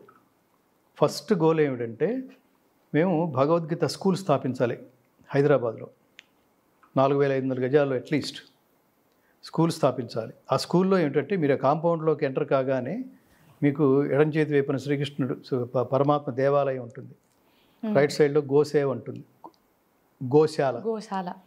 ఎందుకంటే యతో గావస్తతో కృష్ణ, గోవులను చోట కృష్ణుడు ఉంటాడు. యతో కృష్ణస్తతో ధర్మ, కృష్ణుడిని చోట ధర్మం ఉంటుంది. యతో ధర్మస్తతో జయ, అది ధర్మం ఉన్న చోటే పరమాత్ముడు మీ దగ్గర ఉంటాడు. సో ఈ రెండింటి మధ్యలోంచి పరమాత్ముడు పేర్కొన్న పురుషోత్తమ ప్రాప్తి యోగంలో పరమాత్ముడు పేర్కొన్న అశ్వత్థ వృక్షం, వృక్షాలన్నిటిలోనూ అది విభూతి యోగంలో కూడా చెప్తాడు ఆయన. దీన్నేమో అశ్వత్థ వృక్షాన్ని సంసార వృక్షం కింద పోలుస్తాడు. వృక్షాలలో అశ్వత్థ వృక్షం నేను అని విభూతి యోగంలో పేర్కొంటాడు. సో అశ్వత్థ వృక్షం ఆ మధ్యలో ఉంటుంది. ఈ ప్రాంగణంలోకి అడుగు పెట్టే వాళ్ళకి అది మేము ఒక 5 అంతస్తుల బిల్డింగ్ ఫస్ట్ లెవెల్లో, దీని భగవద్గీత అధ్యయన క్షేత్రం లేదా భగవద్గీత టీచింగ్ స్కూల్, భగవద్గీత దీని గీతా మందిరం. ఈ గీతా మందిరంలో మొదటి ఫ్లోర్లో భగవద్గీత టీచింగ్ స్కూల్, 2వ ఫ్లోర్లో అడ్మినిస్ట్రేషన్ ఆఫీసు, 3వ ఫ్లోర్లో ఫ్యూచర్లో భగవద్గీత మనం రికార్డ్ చేసి ఏ భాషలో రికార్డ్ చేయాలనుకుంటున్నావో ఆ రికార్డింగ్స్, ఆడియో వీడియోస్ అన్నీ ఒక రికార్డింగ్ థియేటర్, ఒక వీడియో థియేటర్, ఇదంతా 3rd ఫ్లోర్లో నిరంతరం రికార్డింగ్స్ జరుగుతూ ఉంటాయి. నెక్స్ట్ ఫ్లోర్లో రవీంద్ర భారతి, ఒక త్యాగరాజ గాన సభ లాంటి ఒక cultural theatre. Okay. So 5th ఫ్లోర్లో భగవద్గీత, దాన్ని ఏమంటాం, నిత్యాన్నదాన సత్రం లాగా ఎవరు వచ్చినా నిరంతరం అక్కడ భోజనాలు చేసే వసతి. ఇది ప్రస్తుతం మనం అనుకున్నది. ఇది లోయర్ లెవెల్. దీనికి అన్ని 100 కోట్లు అలా పడుతుంది. దీనికి ఈ స్థలానికి ప్రభుత్వాన్ని మనం సంప్రదించే ప్రయత్నంలో ఉన్నాం. మీ బంగారు తల్లివి కాబట్టి మీరు మీ ఛానల్ ద్వారా కూడా మనం లోకాన్ని అభ్యర్థిస్తున్నాం. లోక శ్రేయస్సు కోసమే తప్ప ఇది వ్యక్తిగతం కాదు. లోక శ్రేయస్సు కోసం ఇది నిర్మించాలనుకున్నాం. దీని వెనకాల చాలా చాలా ప్రయోజనాలు ఉంటాయి. ఒకటి, ఈ దేశపు ధర్మాన్ని ఈ రూపంలో కాపాడే ప్రయత్నం చేయటం. ఈ లోకంలో ఈ ధర్మం ప్రపంచానికి బోధించబడిన ఈ ధర్మాన్ని విస్తృతంగా ప్రచారం చేసే క్షేత్రంగా కూడా ఇక్కడ ఈ అడ్మినిస్ట్రేషన్ నుంచి, ఈ స్థానం నుంచి భగవద్గీత ఫౌండేషన్స్, గీతా సంస్థాన్ పేరుతో, సో ఇక్కడ నుంచి ఆ ప్రచారం కూడా జరుగుతుంది. ఇక్కడ నుంచి టీచర్స్ని అండ్ స్టూడెంట్స్ని తయారు చేయడం జరుగుతుంది. వాళ్ళకి భగవద్గీత నేర్పించడం. ఇది ఫస్ట్ లెవెల్. అల్టిమేట్ లెవెల్ ఇందాక మీరు అన్నట్టుగా అల్టిమేట్ లెవెల్ ఏంటంటే భగవద్గీత యూనివర్సిటీ. అక్కడ కోర్సెస్ ఉంటాయి ప్రపంచంలో. ఇదేంటంటే ఒక రెసిడెన్షియల్ కాలేజ్, యూనివర్సిటీ లాంటిది. అక్కడే ఉండి నేర్చుకోవచ్చు. దీన్ని మేము మినిమం 18 రోజుల కోర్సు, 18 అధ్యాయాలు ఏం చెప్తున్నాయి బ్రీఫ్గా, 18 నెలల కోర్సు, 18 రోజుల కోర్సు, 18 నెలల కోర్సు. అంటే ప్రస్తుతానికి ఇలా అనుకున్నాం, భగవద్గీతని 3 షట్కాలుగా విభజించారు. 6 అధ్యాయాలు చొప్పున ఒక్కొక్క షట్కం, అలా 3 షట్కాలు. అట్లా కర్మ షట్కం, అవి 3 రోజుల్లో కర్మ షట్కం 3. అంటే ఇవన్నీ బ్రీఫ్గా. సంపూర్ణంగా తెలుసుకోవాలనుకునే వాళ్ళకి అది ఖచ్చితంగా 2 సంవత్సరాల కోర్సు ఉంటుంది. అంటే భగవద్గీతలోని 700 శ్లోకాలంటే ఒక్కొక్క శ్లోకం ఒక్కొక్క రోజు దాని ఉపదేశం ఉంటుంది. దాని విత్ మీనింగ్. నేను అందరికీ చెప్పేది ఏంటంటే భగవద్గీతని అంత తేలిగ్గా అర్థం కాదు. అసలు భగవద్గీత పుస్తకం తీయగానే మీరు అసలు ఒక పాయింట్ అండర్లైన్ చేసుకోండి. భగవద్గీత అసలు ఈ జన్మకి అర్థం కాదురా, కాదు అనుకోండి, కానీ ప్రయత్నం అర్థం. మీరు ప్రయత్నించి తీరాల్సిందే. ఎందుకు అర్థం కాదు? శంకరాచార్యకి అర్థం కాలేదా? ఆయన మనిషి కాదా? రామానుజాచార్యకి అర్థం కాలేదా? ఆయన మనిషి కాదా? వివేకానందకి అర్థం కాలేదా? ఆయన మనిషి కాదా? అనుకుని స్టార్ట్ చేయండి. అప్పుడు మీరు మనిషి లెవెల్ నుంచి అర్థం చేసుకునే అధ్యయనం చేసుకునే ప్రయత్నంలో మీరు తపస్సులు అవుతారు. అప్పుడు మీరు ఎప్పుడైతే తపస్వి అయ్యారో మీరు ఖచ్చితంగా జగద్గురువులు అయిపోతారు. అప్పుడు మీరే శంకరాచార్య, మీరే రామానుజాచార్య, మీరే మధ్వాచార్య, మీరే వివేకానంద. మొదట్లో భౌతికంగా పోల్చుకోండి, శంకరాచార్య మనం మనిషే కదా అని ఆ జోల్లోకి ఎంటర్ అవ్వండి. మనిషి అయినా నాకు అర్థం కావట్లేదు ఏంటి, ఆయనకు అర్థమైంది ఏంటి అంటే మామూలు మనిషిలాగా లేడు, ఎక్కడో తపస్సు చేశాడు, సాధన చేసేసాడు ఆయన. ఆ సాధన చేసుకోవడానికి చుట్టూతో ఉండే ఇంద్రియాలనే కొమ్మలు ఏవో కట్ చేసుకున్నాడు. ఈ సత్వరజస్తమో గుణాలని అన్నీ ఛేదించడానికి ప్రయత్నించాడు. సో గీత అధ్యయనం చేస్తూ అధ్యయనం చేయడం అంటే అర్థం చేసుకుని అర్థం చేసుకునేట్టుగా ప్రతి పదానికి అర్థం తెలుసుకుని దాన్ని ఆచరిస్తూ అలా. మాకంత టైం లేదండి, మేము ఉద్యోగాల్లో ఉన్నాం, 10 రోజులు లీవ్ పెట్టుకున్నాం అనుకునే వాళ్ళకి 9 రోజుల్లోనే, లేదా సెంటిమెంట్లుగా 18 అధ్యాయాలు కాబట్టి 18 రోజుల్లోనే, లేదా 6 రోజుల్లోనే, లేదా 3 రోజుల్లోనే, ఇట్లా అంటే అది స్థాపించే సమయానికి ఇంకా స్కాలర్స్ ప్రొఫెసర్స్ని కూడా పెట్టుకుని దీన్ని సిలబస్ ఎలా తయారు చేయాలో కూడా ఇప్పుడు మనకి పైన ఉన్న స్ట్రక్చరల్ ఒక చిన్న థాటే తప్ప అందులో ఆ ప్రాంగణ ఆ 108 ఎకరాల భగవద్గీత ఫౌండేషన్లో ఏమేమి ఉండాలి అనే దాని మీద కొంత ఐడియా ఉంది. ఊరికి ఐడియా మాత్రమే పెట్టుకున్నాం. మీకు అది ఎంత 1000 కోట్లు 1500 కోట్లు 108 ఎకరాలని మీరు డెవలప్ చేయడం అంటే చిన్న విషయం కాదు, అది 1000 కోట్లు అవుతుంది. ఇవన్నీ మేము చేసేస్తాం గురువు గారు అని ఎవరన్నా ఇన్స్పైర్ అయ్యి వచ్చారనుకోండి, ఆ వచ్చిన క్షణం నుంచి ఒక క్వెస్ట్ మొదలవుతుంది. ఒక మహానుభావులందరినీ పెట్టుకుంటాం, అక్కడి నుంచి ప్రాజెక్ట్ మొదలవుతుంది. ముందు ధనం ఇంపార్టెంట్. ఊరికే ముందు 108 ఎకరాలు కొండ మీద ఉందని చూసి ఏం చేస్తాం? అలా డెఫినెట్గా కనెక్ట్ అవుతారనే ఒక నమ్మకం చాలా చాలా ప్రస్ఫుటంగా ఉంది. మీరు అంటే నమ్మకం ఎలా ఉంది అని కూడా అడగచ్చు. మీరు ఏం నమ్ముతారు? మీరు అట్లా 108 ఎకరాలు ఎవడన్నా వచ్చి ఇచ్చి వెళ్తాడా? లేదా ప్రభుత్వం ఇన్ని 1000 కోట్లు ఎవరైనా ఒక వ్యక్తి వచ్చి ఇచ్చి వెళ్తాడా అంటే ఎస్ ఇస్తాడు. నేనైతే ఆ ప్రశ్న అడగను, ఎందుకంటే ఇంత పెద్ద ప్రాజెక్ట్ ని మీరు చేయగలిగినప్పుడు ఇది కూడా ఖచ్చితంగా దేవుడు ఏదో మార్గం చూపిస్తాడనే ప్రగాఢంగా నమ్ముతాను. నేను ఇంకొక విషయం కూడా చెప్తాను. దీనికి అనేక దృష్టాంతాలు ఉన్నాయి. భగవద్గీత ఆగిపోయింది, దేవుడి మీద నమ్మకం ఉంది, ఇది ఆగిపోదు, కానీ ప్రస్తుతానికి ఆలోచించే పరిస్థితిలో ఉంది, ఏంటంటావు నెక్స్ట్ అని వాడు వంక తిరిగి పరమాత్మకు తిరిగి అడుగుతుంటే ఇప్పుడు ఎంత కావాలి నీకు అని అడిగాడు ఆయన. అంటే 1,80,00,000 కావాలి, అయితే తప్ప అసలు ఇది పూర్తయి అనుకున్న స్థాయిలో ఎప్పటికప్పుడు టెక్నాలజీ మారిపోతుంది, ఇన్స్ట్రుమెంట్స్ కొనాల్సి వస్తుంది, అవేమో లక్షల్లో ఉన్నాయి, మనకు అల్టిమేట్ అదని తెలిసినప్పుడు ఇది చాలే అని సరిపెట్టుకునే మనస్తత్వం కాదు, అల్టిమేటే చేయాలి. దీని ఫంక్షన్ కూడా దీని రిలీజింగ్ ఫంక్షన్ కూడా గ్రాండ్గా చేయాలి అనుకున్నప్పుడు ఒక మహానుభావుడు వచ్చి 1,80,00,000 ఇచ్చి నమస్కారం చేసి నా పేరు కూడా ఎక్కడా వేయద్దని వెళ్ళిపోయిన మహానుభావుడు ఉన్నాడు. నవయుగ కన్స్ట్రక్షన్స్ చైర్మన్ సి విశ్వేశ్వరరావు గారు అనే మహానుభావుడు. పంపించలేదా ఈయన ఆయన్ని? అంతే, మీరు సంకల్పిస్తే జరగదా? ఖచ్చితంగా. అలాగే అలాగే మేము 8 సంవత్సరాల నుంచి ఇక్కడ ఉంటున్నాం, కనీసం మేము వెళ్ళిన చోటల్లా ఒక ఆర్తితో అంటున్నాం, మేము నిలబడడానికి నీడ కూడా లేదు స్వామి. మేము ఉన్న ప్లేస్లో వాళ్ళు ఎప్పుడు ఖాళీ చేయమంటే అప్పుడు ఖాళీ చేయాలి. ఒక ఫ్లాట్లో ఉంటున్నాం, అక్కడ ఏమి యాక్టివిటీ కూడా చేయలేము. కనీసం నలుగురు వచ్చి కలిసి ఒక యాక్టివ్నెస్, మరి ఇంట్లో కూర్చుంటే సీరియస్నెస్ వేరుగా ఉంటుంది, ఆఫీస్లో కూర్చుంటే సీరియస్నెస్ వేరుగా ఉంటుంది. ఇంతవరకు ఆఫీస్ కూడా ఏర్పరచుకోలేకపోయాం. ఎన్నిసార్లు అమెరికా వెళ్ళినా, ఎన్నిసార్లు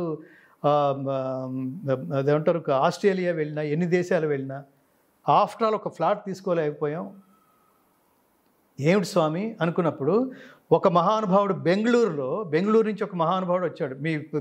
మీ ప్రసంగాలన్నీ వింటున్నాం స్వామి, నాకు ఇక్కడ ఒక ప్రాపర్టీ ఉంది, నేను ఇది భగవద్గీత ఫౌండేషన్కి ఇచ్చేద్దాం అనుకుంటున్నాను, మీరు బెంగళూరు వస్తే అన్నాడు ఆయన.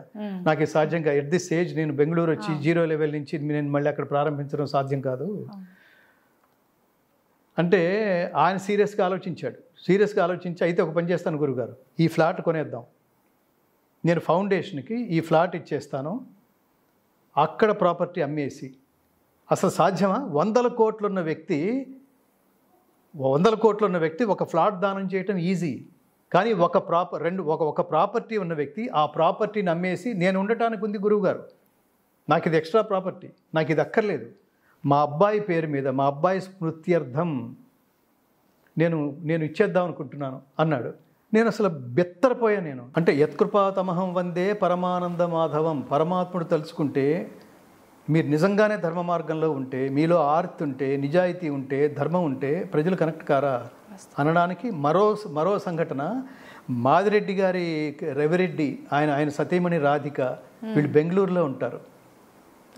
వారు ఫౌండేషన్కి వచ్చి, వారెవరో మనకు తెలియదు, అడ్రస్ కనుక్కొని మరి ఫౌండేషన్కి వచ్చి, మేము మీరున్న మీకు ఆఫీస్ లేక ఇబ్బంది పడుతున్నారు, నలుగురు కలిసి కూర్చుని భగవద్గీత ప్రాజెక్ట్స్ గురించి డిస్కషను, ఇతర ఇవన్నీ మీరు మాట్లాడుకోవడానికి ఒక క్షేత్రం లేదని ఫీల్ అవుతున్నారు, నేను ఇవ్వడానికి సిద్ధంగా ఉన్నా, నాకు 2 ప్రాపర్టీలు ఉన్నాయి, మేము ఉండటానికి ఒకటి చాలు, ఇంకొకటి అమ్మేసి మేము మీకు ఇచ్చేద్దామని డిసైడ్ అయిపోయాం.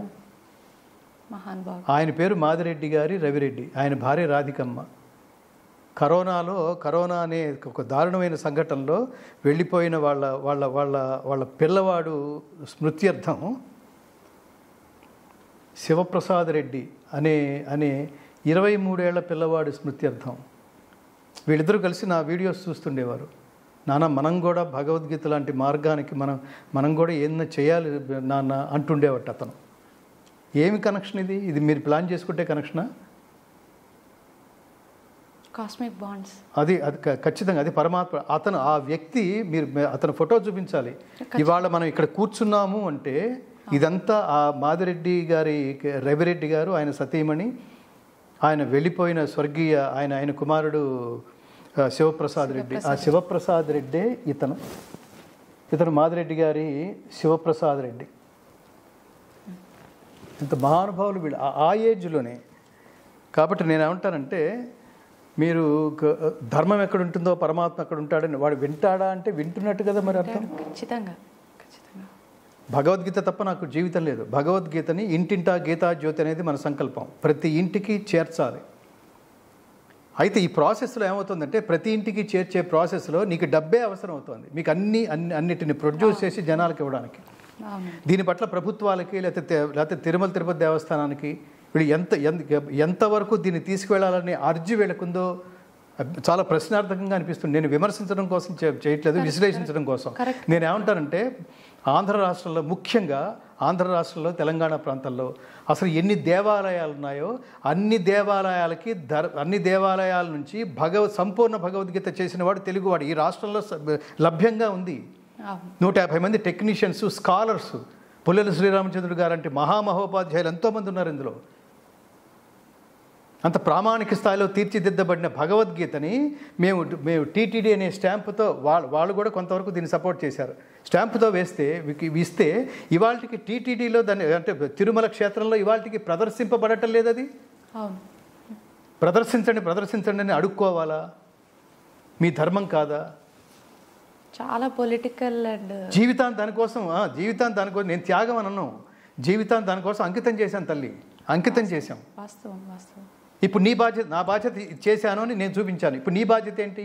ఇది ప్రతి దేవాలయానికి చేర్చాలి కదా, లేకపోతే ప్రతి ఇంటికి చేర్చాలి కదా. నా దగ్గర డబ్బు లేదు, ప్రతి ఇంటికి చేర్చేంత ధనం నా దగ్గర లేదు. ఒక్కొక్క ప్యాక్ ఎంతో కొంత ఖర్చు అవుతుంది. దాన్ని ప్రతి ఇంటికి అసలు ఉచితంగా పంచిపెట్టగలిగేంత ధనం టీటీడీలో ఉంది. కరెక్ట్. మేము ఇచ్చేస్తాం, ఈ ప్రాజెక్టు ప్రింట్ చేసి ఇచ్చేసేయండి. మీకు ఇంకేమన్నా అంటే చాలా ఆర్ద్రమైన మనసు ఉంటే, ఇప్పుడు ఇంత చేసిన ప్రాజెక్టుకి దీనికి సంవత్సరానికి ధర్మ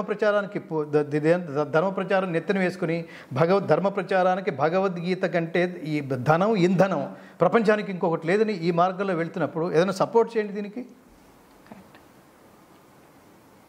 లౌకికమైన జీవితాన్ని ఎప్పుడో వదిలేసిన వాళ్ళం. కాబట్టి నేనేమంటానంటే, అవి సమయం వచ్చినప్పుడు పరమాత్మే చూసుకుంటాడు. మన లక్ష్యం మాత్రం అది ఇంటింటా గీతా జ్యోతి. ప్రతి హిందూ ఇంట్లో, ప్రతి సనాతన ధర్మీయుడి ఇంట్లో సనాతన ధర్మాన్ని దాని ఏమంటారు ఆ ధర్మాన్ని ఇష్టపడే ప్రతి వ్యక్తి ఇంట్లో ఈ సంగీత భరిత సంపూర్ణ భగవద్గీత ఉండాలి. ఎందుకు ఉండాలంటే మా ప్రోడక్ట్ కాబట్టి కాదు, మేము తయారు చేసాం కాబట్టి కాదు. దీన్ని తయారు చేయడం వెనకాల చాలా రీసెర్చ్ ఉంది. పుస్తకం ఇవ్వండి, చదవట్లేదు ఇవ్వడం.